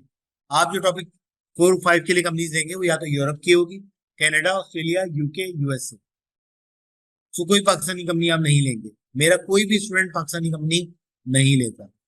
ना, no Pakistani, no Indian, no south east Asia. सिर्फ ये स्पेसिफिक कंट्रीज बता रहा हूँ सिर्फ इन्हीं की लेनी है कंपनीज। क्यों? क्योंकि आपको इंफॉर्मेशन नहीं मिलेगी। आपको डेटा इंटरनेट से ढूंढना है, इंटरनेट पे डेटा आपको नहीं मिलेगा। या तो आपको यूके की कंपनीज का मिलेगा या यूएसए की मिलेगा या कनाडा या ऑस्ट्रेलिया या फिर आपके पास यूरोप। That's it. सही है। आपको ऊपर मेरे पासिंग रेशोज नजर आ रहे होंगे। इसमें लास्ट अटेम्प्ट वाला नहीं है।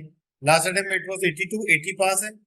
उससे पहले 80 टोटल था, 78 पास है। उससे पहले 82 अगेन 80 पास, फिर उससे पहले 80 एंड 78, उससे पहले 142, 138, और उससे पहले का आपके सामने नजर आ रहा है। Can we take banking industry? नहीं, हम बैंकिंग इंडस्ट्री नहीं लेंगे, क्योंकि बैंकिंग इंडस्ट्री का जो एनालिसिस है वो कैमी का एक मॉडल है कि जिसके थ्रू होता है, और वो बहुत ही अजीब सा आड़ा कच्चा मॉडल है। मेरे पास कभी कोई बच्चा बैंकिंग इंडस्ट्री लेके पास नहीं हुआ, ठीक है। वो अजीब ही एग्जामिनर को पता नहीं कौन सी सेटिस्फेक्शन का लेवल है वो नहीं मानता। सो एक अटेम्प्ट है, डिग्री ले, पास हो, ऐसी कंपनी पे करें कि जो स्टूडेंट्स लेते आ रहे हैं, या उस तरह की कंपनी पे करें कि जिन पे डाटा आसानी से मिल सकता है, ताकि आपको चीजें काम करने में मुश्किल ना हो। कंपनी लेंगे तो कंपेटिटर भी लेना पड़ेगा, ठीक है। अच्छा, सेक्टर ओपन है। आप इन कंट्रीज की कंपनीज लेंगे तो जो सेक्टर आपके दिमाग में आ रहा है वो लिस्ट, जो दिल में आ रहा है वो आप लिस्ट। क्राइटेरिया मैंने आपको बता दिया, या तो एक्सेप्शनली वेल होगा या एक्सेप्शनली पुअर होगा। आपका क्राइटेरिया किसी भी सेक्टर में फिट होता है आप उठा दो, मुझे कोई मसला नहीं। सिर्फ मैंने एक बैंकिंग मना किया, बाकी नहीं मना कर। कंपनी लेंगे तो कंपेटिटर भी लेना पड़ेगा। कंपेटिटर लेने के रूल्स है। कंपेटिटर लेने के रूल्स क्या है कि कंपेटिटर जो है वो आपका सेम कंट्री का हो, यानी जिस कंपनी जो कंपनी ली है जिस कंट्री की, उसी कंपेटिटर भी उसी कंट्री का हो। एक बात सही है। अगर कंपेटिटर उस कंट्री का नहीं है तो कम से कम करेंसी दोनों की एक जैसी हो। अब आप बोलेंगे यार जब कंट्री एक नहीं है तो करेंसी कैसे एक हो सकती है भाई? तो हमारे पास एग्जांपल है यूरोपियन यूनियन कंट्रीज की, कि जहां पर कंट्रीज डिफरेंट है लेकिन करेंसी एक है। तीसरी बात, सेल और टोटल एसेट कंपनी और कंपेटिटर का उसमें 40% ज्यादा का फर्क नहीं होना चाहिए।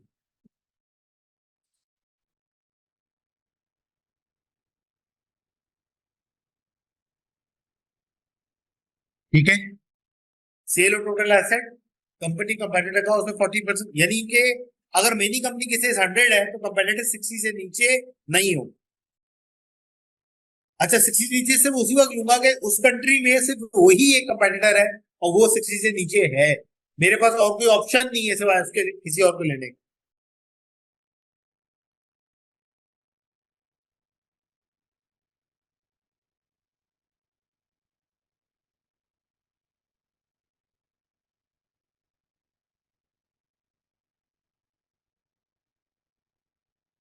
हम बैंकिंग इंडस्ट्री नहीं लेंगे, ना पाकिस्तान, ना यूएस, ना कहीं और। मेरे पास फेलियर स्टूडेंट्स की एक लिस्ट है, फेलियर रिपोर्ट्स हैं कि जो बैंकिंग इंडस्ट्री लेके मैंने 2014-15 में आखिरी दफा करवाई थी। उसमें बच्चे फेल होने लगे तो फिर मैंने बंद करवा दी, मैंने फिर वो नहीं करवाई दोबारा। वो उससे लेके आज तक 2024 हो गई, मैंने कभी किसी को बैंकिंग इंडस्ट्री नहीं पिक करवाया। उस पर बच्चे नहीं पास होते। एग्जामिनर का खुदा जाने कौन सा एक सेटिस्फेक्शन का लेवल है वो नहीं पूरा होता। ओके, ठीक है। तो सेल और टोटल एसेट कंपनी और कंपेटिटर का उसमें 40% ज्यादा फर्क ना हो। अच्छा, ये तो हुए हमारी कंपेटिटर को पिक करने की बात। अब आ जाए अब एरेंट पे। मैं एरेंट कैसे पिक करूंगा? मैं एरेंट कैसे पिक करूंगा? देखें, हमें पहले तो रूल समझना चाहिए कि रूल क्या है। ओबीयू ने जो दिया है, वो कहता है जो सबमिशन डेट है ना, यानी कि नवंबर 1 2024, उससे 90 दिन पीछे करो। नवंबर 1 2024, उससे 90 दिन पीछे करो, और जो भी एनुअल रिपोर्ट अवेलेबल है लेटेस्ट वो ले लो। उसके हिसाब से 3 साल ले लो। मतलब मतलब ये कि मतलब ये कि मेरी सबमिशन डेट क्या है, 1 नवंबर, उससे 90 दिन पीछे करें, क्या बनेगा? राउंड अबाउट 1 अगस्त 2024। 1 अगस्त 2024 पे जो भी एनुअल रिपोर्ट अवेलेबल है आप वो लेंगे।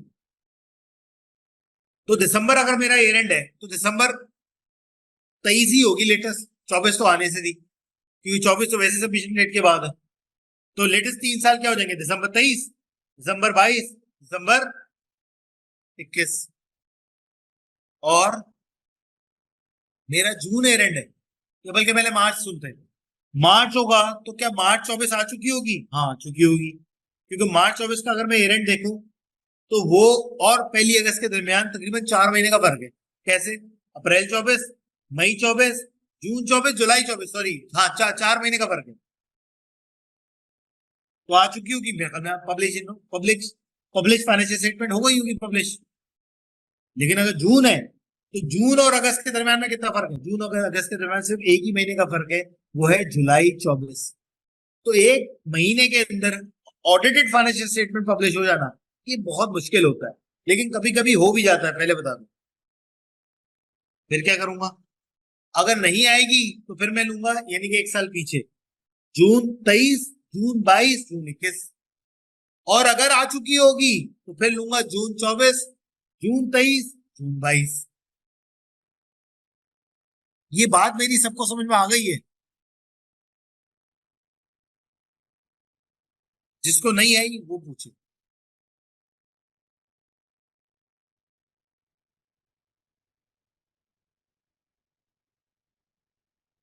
सही है।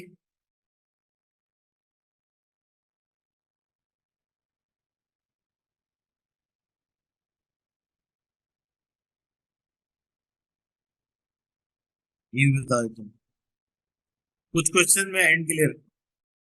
सही है, बात समझ में आती है। ये बहुत इंपॉर्टेंट चीज है कि 90 दिन पीछे करने सबमिशन डेट से। यहाँ जो लिखा है ये पिछला वाला है, इसको अपडेट नहीं है, इसको छोड़ दो। जो मैंने बताया वो सुन लो। 1 नवंबर से 90 दिन पीछे, डेट क्या आएगी? तकरीबन 1 अगस्त। 1 अगस्त में जो लेटेस्ट पड़ी है वो ले लो। अब आपका एक सवाल हो सकता है, भाई तो मेरी वाली का अगर एयर एंड अगर जून है तो क्या मैं वेट करूं? नहीं, आप वेट नहीं करेंगे। आप चुप करके जून 23 लें, जून 22 से, जून 21 से। और अगर आ गई तो आ गई, तो अपडेट कर लेंगे, क्या टेंशन है?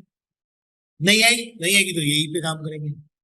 हम अपने 2 महीने जाया नहीं करेंगे, क्योंकि आज मैं किस डेट पे हूँ? 9 जून 2024 पे।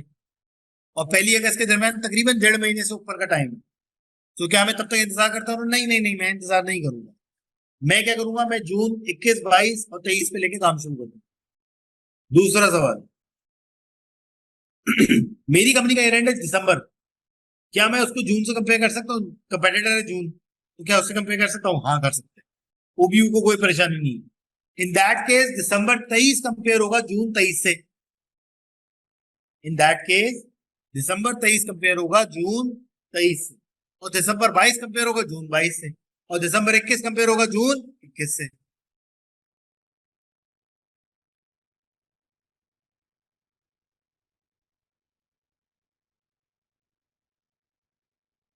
जैन अगर दिसंबर 23 है तो जाहिर बात है दिसंबर 23 तो आ चुका होगा ना अभी तक। हम जून में बैठे हैं, 6 महीने तकरीबन होने वाले हैं, तो यकीनन लेंगे। तो क्या करेंगे? हम 23, दिसंबर 22, दिसंबर 21 का ईयर एंड, यानी कि लेटेस्ट 3 फाइनेंशियल स्टेटमेंट ये पिक करेंगे। और अगर जून है तो लेटेस्ट 3 फाइनेंशियल स्टेटमेंट कौन से पिक करेंगे? जून 23, जून 22, जून 21। और अगर मेरा ईयर एंड दिसंबर 23 है कंपेरेटिव जून है, तो मैं दिसंबर 23 को कंपेयर करूंगा जून 23 से। और एंड फिर इसी तरह पीछे पीछे 1 साल होता जाएगा। ये देखिए, दिसंबर 22 जून 22 से कंपेयर होगा, दिसंबर 21 जून 21 से कंपेयर होगा।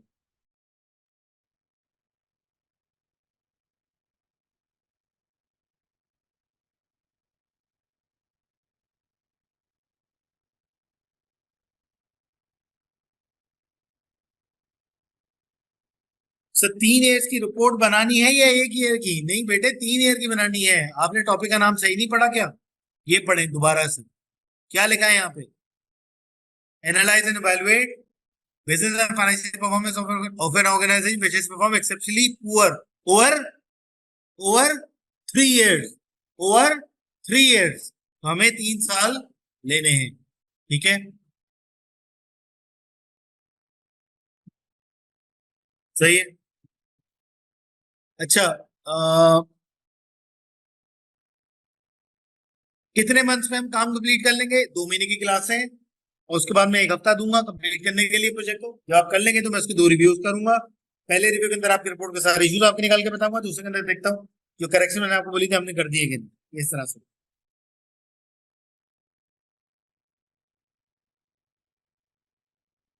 Sir is it apply to the वो हो गया, ये ऊपर एक क्वेश्चन था या सर का मेरे ख्याल।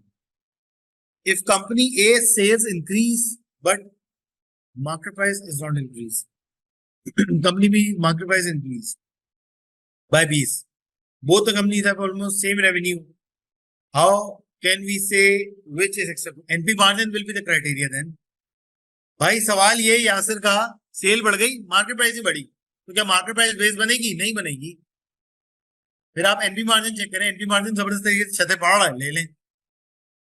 एनपी मार्जिन छते पड़ रहा है, ले लें, simple. What if a company perform exceptionally good but in year 1 but did not perform good?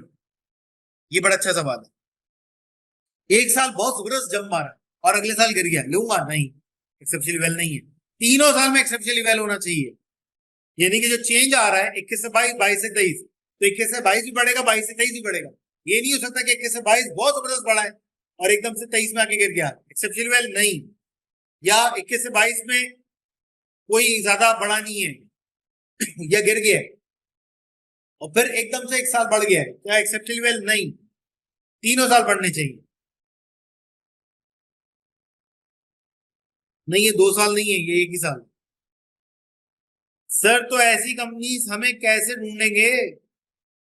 बेटे गूगल पे बैठे, 2 रकात नफिल पढ़े, अपने गुनाहों पे माफी मांगे और अल्लाह मियां से दुआ करें कि आपको ऐसी कंपनी ढूंढने में मदद करे। ये तो हो गया एक जवाब।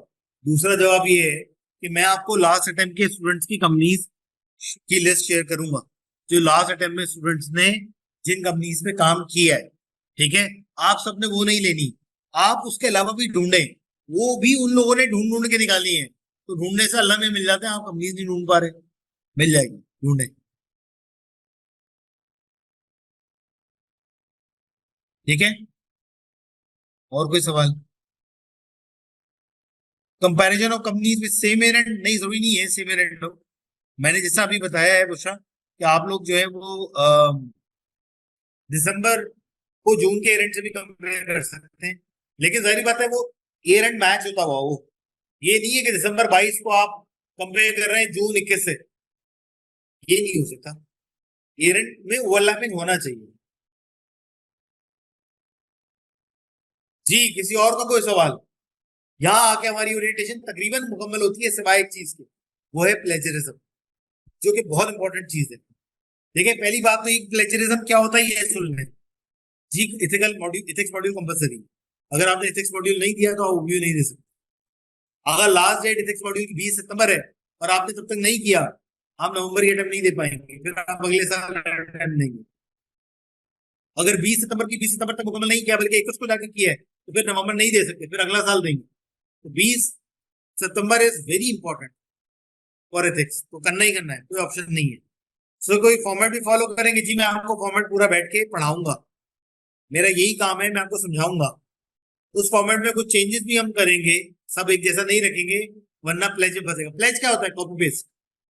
आपने किसी पुराने स्टूडेंट का थीसिस कॉपी पेस्ट किया, आप प्लेज में फंस जाएंगे, क्योंकि उनके पास 10 का एक सॉफ्टवेयर है, वो सॉफ्टवेयर 2 मिनट के अंदर बताया था कि आपकी कंपनी जो है वो, भाई आपने यहाँ पे कौन कौन सा पैरा जो है वो लेके कॉपी पेस्ट किया हो, वो सॉफ्टवेयर आइडेंटिफाई कर देते हैं। होता भी यही है कि जब आप अपलोड करते हैं ना डॉक्यूमेंट उनकी वेबसाइट पे, जो सबमिशन का पोर्टल, तो पहले वो जाता है सबमिशन, पहले वो टर्नेटिन पे जाता है।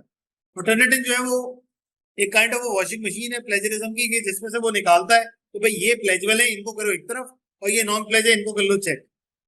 तो जब रिजल्ट का दिन होता है तो आपके पास एक अदद ईमेल आएगी, अगर आपका खुदा ना खासा प्लेज का इशू है, जिसमें से वो ये बोलेगा जी मेरे सॉफ्टवेयर ने आइडेंटिफाई किया कि जो आपका केस प्लेज में है। और फिर 15 से 30 दिन के अंदर एक कोई केस ऑफिसर असाइन होता है कि जो ये बताता है कि आपकी कंपनी, ये जो प्लेज है ये जेन्युइन प्लेज है या ये प्लेज पास होने वाला है। क्योंकि अगर प्लेज होगा, देखिए मैं आपको अपने एक्सपीरियंस से बता रहा हूँ, लेस देन 10% का प्लेज होता है तो बच्चा पास हो जाता है। लेकिन ये भी डिपेंड करता है कि वो प्लेज किस चीज का है। अगर वो प्लेज उस आइटम का है कि जो कॉपी पेस्ट आपने इंटरनेट की सोर्स से किया है, तो फिर चांस होता है एग्जामिनर पास कर देता है। लेकिन अगर वो उस जगह का है कि जो आपके अपने वर्ड्स में होनी चाहिए थी, और वो प्लेज किसी पुराने स्टूडेंट की थीसिस से आया है, तो फिर पास नहीं होगा। मोर देन 10% कंपलसरी फेल होता है, मोर देन 40% फेल भी होता है, एसीसी में कंप्लेन भी होती है। उस कंप्लेन का कोई इंपैक्ट नहीं होता, लेकिन बाय द वे कंप्लेन होती है। मोर देन 60-70% होगा तो एग्जामिनर आपको जो है ना वो अलग से एसीसी वाले को साथ मिलाएगा, फिर बोलेगा इधर बैठो, फिर मैं आपको बताता हूँ, फिर वो आपकी बजाएगा सही वाली, फिर वो आपको ड्रिल करेगा ठीक ठाक। क्योंकि 100 में 70% अगर प्लेज है तो इसका मतलब आपने चीज पूरा उठा के कॉपी पेस्ट किया है। दूसरी बात, ऐसी बहुत सारी कंपनीज हैं कि जो इस वक्त कराची में और पाकिस्तान में दुनिया भर में ऑपरेट हो रही है कि जो थीसिस लिख के देती हैं, खुदा का वास्ता है उनकी तरफ मत जाइएगा। मेरे पास हर अटेम्प्ट में 2 एक बच्चे ये हरकत कर देते हैं, ऐसी शरा फैसल में भी। मत जाइएगा, मत जाइएगा। मैं एक रिक्वेस्ट के तौर पे भी कह रहा हूं कि मत जाइएगा। वो पैसे भी लेते हैं, लाख, 1.25 लाख, 1.5 लाख लेते हैं और थीसिस लिख के देते हैं और वो प्लेज में फंसता भी है। वो पहले पैसे आपसे ले लेंगे, बाद में अगर आप फेल होंगे तो आप कहेंगे जी ठीक है हम आपको इसको ठीक करके दे देंगे। और बहुत से तो ये भी नहीं करते, बहुत से उठा के फोन बंद कर देते। मत जाइएगा, ये हरकतें मत कीजिएगा। प्लेज में अगर बच्चा फंसता है, एसीसी ये ओबी वाले आपको मैं कहता हूं, क्योंकि पहली बात तो आप सबसे ज्यादा थीसिस जो है पाकिस्तान से जाते हैं, समझ, सबसे ज्यादा प्लेज भी पाकिस्तान से जाके फंसता है। एक तो आप पाकिस्तानी हो, ऊपर से आप मुस्लिम है, आगे मैं कुछ नहीं कह रहा, ठीक है। तो वो आपको वैसे ही बड़ा बुरी तरह ट्रीट करते हैं, वो यहाँ के मेंटोर को नहीं छोड़ते। अच्छा वो कहते हैं प्लेज में मेंटोर का कसूर होगा। भाई मेंटोर का क्यों कसूर होगा? भाई मेंटोर ने कहा था कि वहां जाओ, मेंटोर तो मना कर रहा है, मैं मना कर रहा हूं ना आपको, बच्चे फिर भी जाते हैं। तो मत कीजिएगा प्लीज, मेरी रिक्वेस्ट है मत कीजिए। देखिए आप सब लोगों की इंग्लिश, आप सब लोगों का दिमाग, आप सब लोगों को एनालिसिस का क्राइटेरिया तकरीबन एक जैसा ही, आप बनाएं। मैं उसको आपके इश्यूज आइडेंटिफाई करने के लिए बैठा हूं ना, सही आप ही करेंगे, लेकिन मैं बैठा हूं ना बीच में इतना बड़ा filter, you don't need to worry on that.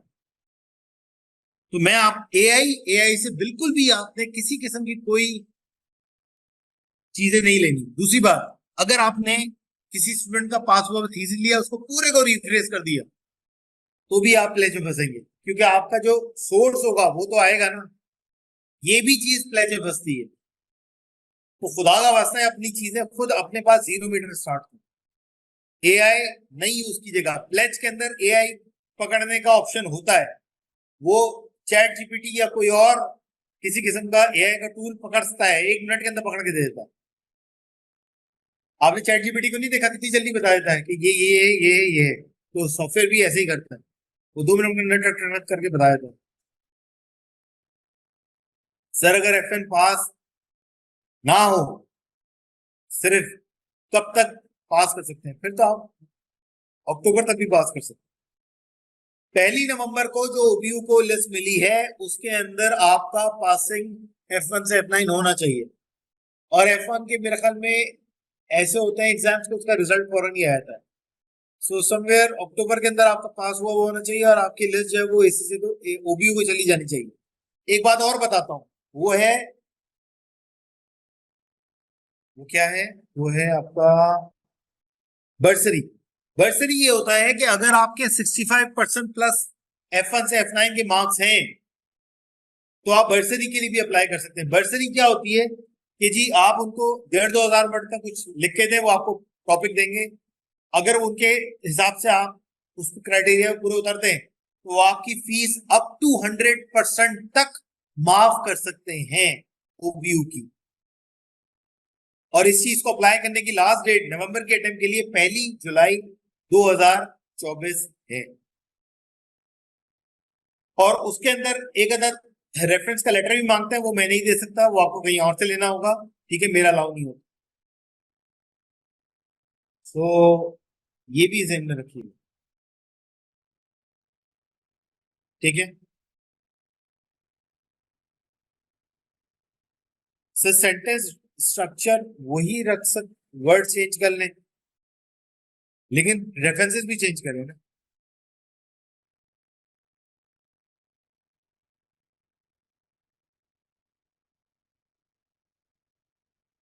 References भी चेंज करेंगे।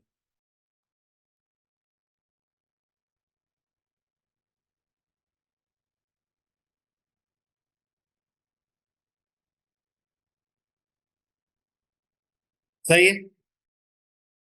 रेफरेंसेस तो कोइंसिडेंटली सेम भी हो सकते हैं ना, पूरी रिपोर्ट तो कोइंसिडेंटली सेम नहीं होगी ना। एक दो तीन चार तो हो सकते हैं, 50 के 50 तो नहीं होंगे ना। बच्चे फंसते तब है जब बिल्कुल, बेटे जब बंदा फंसता है ना तो पता होता है कि नजर आ रहा होता है कि ये फंसा होगा। सर एआई से हेल्प लें नहीं लें, देन अपने वर्ड्स में लेके, अच्छा अपने वर्ड्स में एआई से हेल्प लें और रिफ्रेश करें, थोड़ा बहुत कर सकते हैं, लेकिन मेरा मशवरा ये होगा अवॉइड करें, क्योंकि वो उसने स्पेसिफिकली लिख के मना किया कि नहीं करना। वर्ड लिमिट कितनी है? 7 से 7.5 हजार वर्ड रिपोर्ट की।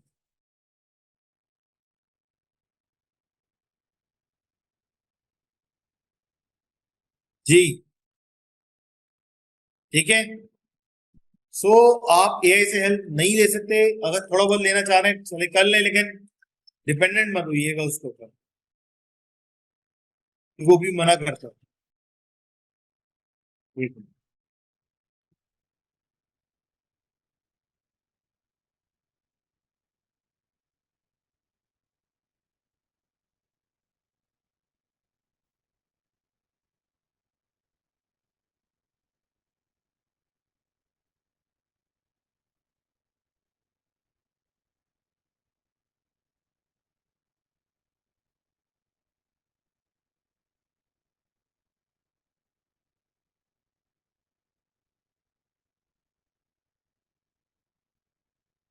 सही है।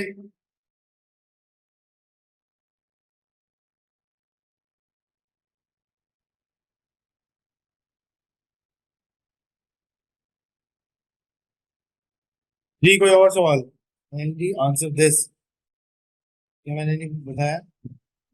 After the discontinuation of the OBU programme what will be the credibility of है? ओ भाई जो डिग्री दे दी वो दे दी, उसका बात के डिसकंटिन्यूएशन से क्या वास्ता? जो दे दी है वो तो दे दी है, आप एलुमनाई का पार्ट होंगे। मतलब जो डिग्री आपकी अगर डिस्क्रिमिनेशन बाद में हो रही है तो जो पहले दे दी उसका क्राइटेरिया का क्या मतलब है? वो तो बैचलर्स ही है, उसमें क्या मसला है? क्लासेस के बारे में गाइड करें, क्लासेस हर हफ्ते संडे के दिन सुबह 11 से 12 होंगी और वो आपको लेनी है। एक अच्छा सवाल है कि 26 मिनट डिसकंटिन्यू हो रहा है उसके बाद हमारी डिग्री की क्रेडिबिलिटी क्या रहेगी? तो भाई वो वही की वही रहेगी, आप एलुमनाई का पार्ट होंगे, वो बैचलर्स ही होगा, ठीक है, कोई इशू नहीं होगा उसमें। तो फी डिस्काउंट के बारे में दोबारा बता दें। देखिए फी डिस्काउंट को बर्सरी कहते हैं, बर्सरी के लिए अगर आपका F4 से F9 का एवरेज मार्क्स F4 से F9 है या F1 से F9 है, वो आपको मैं देख के बता दूंगा, बट वो एवरेज अगर आपका 65% से अबव है, 65 एंड अबव है, ठीक है, F4 से F9, तो फिर आप बर्सरी के लिए अप्लाई कर सकते हैं। बर्सरी को लास्ट डेट अप्लाई करने की 1 जुलाई 2024 है, नवंबर के अटेम्प्ट के लिए। उसके लिए आपको पता नहीं कोई वो लिख के दे मांगेगा कि आप जो है ना ये टॉपिक है इसके ऊपर 1.5-2 हजार वर्ड पता नहीं कोई लिख के दे। अगर आप उसको लिख के देते हैं और वो एक्सेप्ट हो जाता है तो अप टू 100% तक आपकी फीस माफ हो सकती है। फिजिकल लें या ऑनलाइन लें आपकी मर्जी है, फिजिकल में भी मैं ही हूँ और ऑनलाइन में भी मैं ही हूँ। फिजिकल में ये होता है कि सामने आके बैठते हैं तो कुछ चीजें आप क्लास के बाद ही पूछ सकते हैं, वैसे उसमें कोई इतना मसला नहीं होता, क्लास के बाद आप ऑनलाइन ही पूछ लें। लेकिन मैं अकेला बैठा हूँ, आज भी देखे मैं अकेला बैठा हूँ, कुछ 30-32 उधर बैठे हैं, कुछ 10 इधर बैठे हुए हैं, मैं यहाँ पे बेचारा अकेला बैठा हूँ। तो खैर, आप तो ऑनलाइन ही बताया था सर। आज तो ऑनलाइन ही बताया, आज तो ऑनलाइन ही बताया था, ये कैसे बताया? नहीं नहीं, फिजिकल भी है। मैंने लोगों को ऑलरेडी कम्युनिकेट, जिन लोगों ने मुझसे रब्ता किया है कि मैं फिजिकल अगर किसी ने लेनी है और टीएसए में है, टीएसए का एडमिशन है, तो कोई मैं सनी मैं टीएसए में आज नहीं हूँ क्योंकि टीएसए खुद बंद है। आज मैं फिजिकली केएनएस में अवेलेबल हूँ। दूसरा ये कि अगले 2 हफ्ते क्लासेस सिर्फ ऑनलाइन में ही होंगी। ये बहुत इंपॉर्टेंट बात है, ये प्लीज सुन लें। अगले दोनों हफ्ते क्लास सिर्फ ऑनलाइन में होगी, और हो सकता है कि मैं टाइम भी चेंज करूँ, तो मैं ग्रुप के ऊपर बता दूंगा। ठीक है, वो इसलिए कि मैं अगले 2 हफ्ते पाकिस्तान में नहीं हूँ, मैं दुबई में हूँ। ठीक है, सो कोई दुबई से अगर कनेक्ट है तो वो मुझसे अगर वहां आके मिलना चाह रहा है, वो तो फिजिकल मीटअप करना चाहते हैं, तो मैं अवेलेबल हूँ, कोई मसला नहीं। ठीक है, तो अगले 2 हफ्ते मैं क्लास फिजिकल में नहीं लूंगा, और जो है हालांकि अगले हफ्ते जो है वो चांद रात भी होगी, लेकिन हम क्लास लेंगे। तो जस्ट 8 से 10 क्लासों में आप कवर कर देंगे, मैं कर दूंगा, आप टेंशन नहीं लें, मेरे पे भरोसा रखें। Can we have your email address? बिल्कुल लें। अच्छा, मेरी एक स्टूडेंट असिस्टेंट होती है, उनका नाम सिद्रा है। सिद्रा इस वक्त जो है ना वो हमारे साथ चैट पे भी अवेलेबल है, तो सिद्रा मैं आपको टीएसए वाले ग्रुप पे भी ऐड कर दूंगा। तो ये तो मेरी ईमेल आईडीज है, ये सिद्रा प्लीज इनको प्रोवाइड कर दीजिएगा। सो प्रेजेंटेशन में क्या करना होगा? प्रेजेंटेशन बनानी होगी। वो कैसे बनानी होगी मैं आगे बताऊंगा, टेंशन नहीं ले। अच्छा, एथिक्स मॉड्यूल अगर आपने एफेड किया हुआ है तो बड़ी आसानी से कर सकते हैं, कोई मुश्किल नहीं। वो बड़ा आसान होता है, कोई मुश्किल नहीं होता। ठीक है, वो 1 या 2 दिन के अंदर हो ही जाता है, कोई इशू नहीं है। और वो दूसरा है कि उसमें कोई पास फेल नहीं होता, बस आपको मुकम्मल करना होता है। सो बड़ा आसान होता है, आप कर सकते हैं। क्लासेस कब से स्टार्ट होंगी? क्लास आज स्टार्ट हो गई है, अगले हफ्ते से पहली क्लास स्टार्ट है, आज ओरिएंटेशन हुई है। सीधरा इनको मेरा ईमेल आईडी प्लीज दे दें। सर F9 सितंबर में देंगे, देना है। Can I attempt EPSM before F9? आप बिल्कुल कर सकते हैं, अभी भी कर सकते हैं, उसमें क्या है। ईपीएसएम की अटेम्प्ट कर सकते हैं, बिल्कुल कर सकते हैं।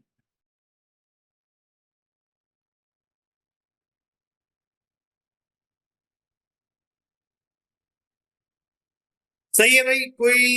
कोई और क्वेश्चन है सर? कितने टाइम में कवर हो जाएगा एथिक्स मॉड्यूल? एथिक्स मॉड्यूल 2 या 3 दिन के अंदर हो जाएगा मैक्सिमम, कोई मुश्किल ही नहीं है। Do we have recorded lecture? मैं दोबारा बता रहा हूँ, ओबीयू में रिकॉर्डिंग नहीं होती। एक क्लास सैटरडे की रात 10 से 11 में है, वो इंग्लिश में होती है, और संडे की मॉर्निंग आज सुबह में भी आपके सामने दे रहा हूँ 11 से 12:30। ठीक है, तो वो अगर रात में ले लें, अगर सुबह वाली में इशू है, लेकिन वो इंग्लिश में होगी, ये ध्यान में रखिए। फिर एक बैच आगे जाके 15 जुलाई के बाद, रिजल्ट के बाद भी शुरू होगा, तो अगर कोई एक आध यहाँ मिस हो जाती है तो आप वहां पे भी ले सकते हैं। सर इसकी क्लास ऐसे ही ग्रुप में होती है? बिल्कुल, इसकी क्लास ऐसे ही ग्रुप में होती है। मैं एक एक बच्चों को क्लास अलग अलग नहीं दे सकता, क्योंकि मेरे पास एक अटेम्प्ट में कम से कम 125 से 150 बच्चा होता है, तो मुझे सोने का भी टाइम नहीं मिलेगा उन्हें, तो मैं ग्रुप बेसिस पे ही लेता हूँ। क्योंकि सबको एक ही बात बतानी है ना, से एक ही फॉर्मेट बताना है, एक ही ओरिएंटेशन देनी है, एक ही बातें बतानी है, तो सबके लिए एक ही जैसी होगी। हाँ, चेक जो है वो अलग अलग होगा, चेक एक जैसा नहीं होगा। चेक 1 to 1 मिलता है, चेक ऐसा नहीं होता कि सबको उठा के ये देखो मैंने इसके ये उसने निकाला। जरूरी बात है, मैं आपको आपका थीसिस से किसी एक दूसरे को थोड़ी दिखाऊंगा। और आप लोगों से भी रिक्वेस्ट है कि खबरदार अगर किसी ने अपना थीसिस बनते हुए किसी एक दूसरे को दिखाया तो प्लेज फंस जाएंगे, वरना गलती मत कीजिएगा। मुझे व्हाट्सएप भी कर देना सिद्रा, मैं फिर ये टीएसए वाले बैच में भी लेके डाल दूंगा। मेंटोरिंग की फीस कितनी है आप अपने कॉलेज से पता करें, ये बातें वो बताएंगे आप।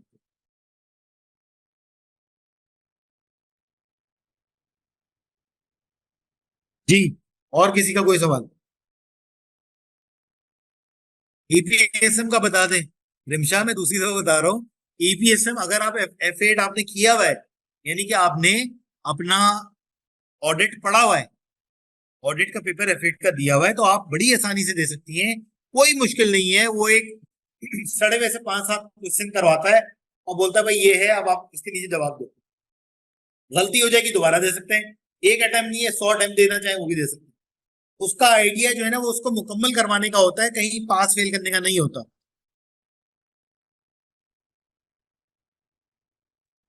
कंपनी सेलेक्ट करने की कोई टिप बताएं, ये अच्छा सवाल है। देखिए आप गूगल पे best performing pharmaceutical in USA, best performing gaming companies in USA, best performing AI companies in USA, तो आपको जो है ना वो खुद ही बता देगा। तो उनके ratios Google Google Google Google आपका सब कुछ आपको रिजॉल्व करके देगा।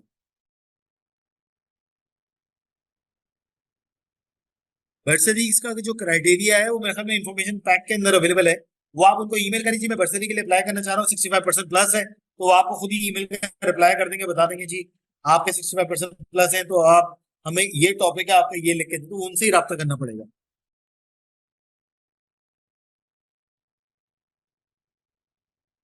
63% अप्लाई नहीं होता मेरे ख्याल में, फिर भी पूछ ले उनसे, हो सकता है रैम आ जाए उनको।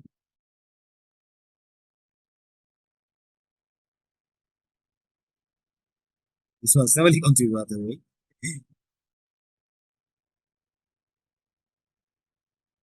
जी किसी और का कोई सवाल? अच्छा मुझे 65% बच्चों ने नहीं बताया है, मैंने खुद आज तक कभी इसके लिए अप्लाई नहीं किया, तो पूछ लें तो ज्यादा बेहतर होगा। अच्छा जो उनका ईमेल है ना, वो जिस पे उनसे करस्पॉन्डेंस करनी चाहिए, वो होता है ACCA @brooks brooks.ac.uk। सीधा जरा प्लीज लिख दें। मेरी एग्जामिशन F1 से F6 है, वो भी बर्सरी हो सकता है, कोई मुश्किल नहीं है। Will this impact my result? नहीं नहीं, कोई इम्पैक्ट नहीं होगा, आपका F7 F8 F9 की बेस पे एवरेज बनेगा।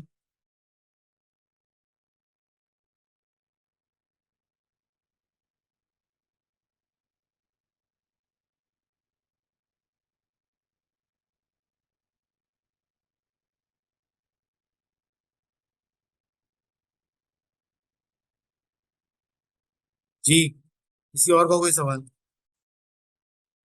सर वेबसाइट पे तो नवंबर के साथ दिसंबर की डेट्स ओबीयू की है, क्या मतलब? मैं समझा नहीं। सर वेबसाइट पे नवंबर के साथ दिसंबर की डेट्स क्यों आ रही हैं ओबीयू की? दिसंबर की डेट्स आ रही हैं, क्या मतलब? स्क्रीनशॉट शेयर कर सकती हो? सबमिशन दिसंबर में तो नहीं है, वो तो नवंबर में ही है। मुस्तकीम तुम्हारे पास जो इन्फॉर्मेशन पैक है वो तुम मुझे व्हाट्सएप करोगे? आप लोगों के पास मेरा अगर ईमेल, मेरा अगर सेल नंबर नहीं है, बल्कि सेल नंबर आप लोग ग्रुप में तो होंगे, मैं अपना सेल नंबर भी लेकर कितनी क्लासेस हो चुकी है? कोई भी क्लास नहीं हुई, आज ओरिएंटेशन है भाई। We need to go ahead for the company. हाँ बिल्कुल, मैं आज से ही ज्वाइन कर रहा हूँ, सब आज से ज्वाइन कर रहे हैं। इसी तरह मेरा सेल नंबर भी लिखो, आपने व्हाट्सएप नंबर काइंडली शेयर कर दे, वो ऊपर कर तो दिया है, ये व्हाट्सएप ही है भाई।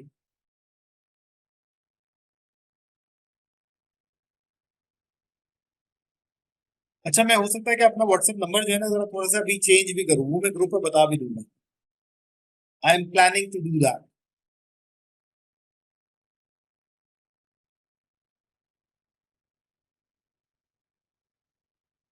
यस, कंपनी कब तक फाइल कर, इस हफ्ते आपने करना यही है, आप लोगों का इस हफ्ते का टास्क यही है कि कंपनी ढूंढे और ढूंढ के उसके रेशियोज निकालें, और रेशियोज निकालने के बाद मुझे उसका स्क्रीनशॉट शेयर करें। अगर आपकी कंपनी की सिलेक्शन मैंने ओके करनी है, आप अपनी मर्जी से किसी किस्म की कोई कंपनी की सिलेक्शन नहीं करेंगे, आप मुझे कंपनी कंपेटिटर के रेशियोज देंगे। अगर, और चेक कैसे करेंगे, पहले सेल और एनपी मार्जिन को चेक करेंगे, सेल एनपी मार्जिन जबरदस्त है तो पांचों रेशियोज निकालें और मुझे शेयर करें, स्क्रीनशॉट की फॉर्म में शेयर कीजिएगा, एक्सेल की फाइलें मत शेयर कीजिएगा, एक्सेल के अंदर बनाएं, उसका स्क्रीनशॉट लें, मुझे शेयर कर दें। रिकमेंडेड सेक्टर कोई रिकमेंडेड नहीं है, हर सेक्टर आपको रिकमेंडेड है।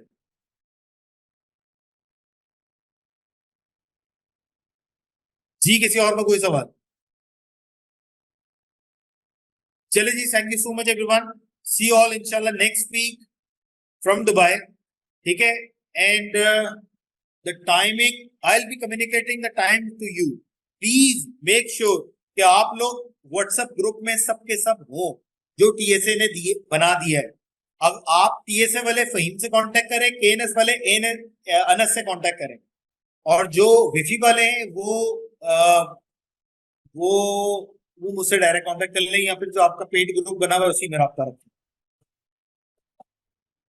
जी ठीक है, ठीक है जी, चले. Thank you so much everyone, thank you, take care, अल्लाह हाफिज. प्लीज आप लोगों ने अपने जो है ना वो really good orientation, thank you so much. आप लोगों को आगे और भी मजा आएगा, टेंशन नहीं ले, और आप सब लोगों का सारा मजा किरकिरा हो जाएगा जब मैं आपको आप लोगों का रिपोर्ट का रिव्यू करके दूंगा. क्योंकि जब मैं आपको रिव्यू करके दूंगा तो आपको अपनी बेबसी का एहसास होगा कि ये हमने क्या बनाया था और इस शख्स ने हमारे सारे किए धरे पे उठा के पानी फेर दिया है. इसके हिसाब से हमें लग रहा है कि कंपनी दोबारा बनानी पड़ेगी हमें. ठीक है, क्योंकि मेरा रिव्यू बहुत हार्ड होता है और वो सब जगह माना हुआ भी है. इस वजह से हार्ड होता है क्योंकि मैं जो एग्जामिनर निकाल सकता है वो मैं निकालता हूँ. और मैं क्यों निकालता हूँ कि मैं निकाल दूंगा तो ज्यादा बेहतर है, एग्जामिनर निकालेगा तो फेल भी करेगा और 520 पाउंड दोबारा जाके लेगा. चलें, thank you so much, take care and अल्लाह हाफिज. Thank you so much, take care, अल्लाह हाफिज. Mock trial, yes mock trial.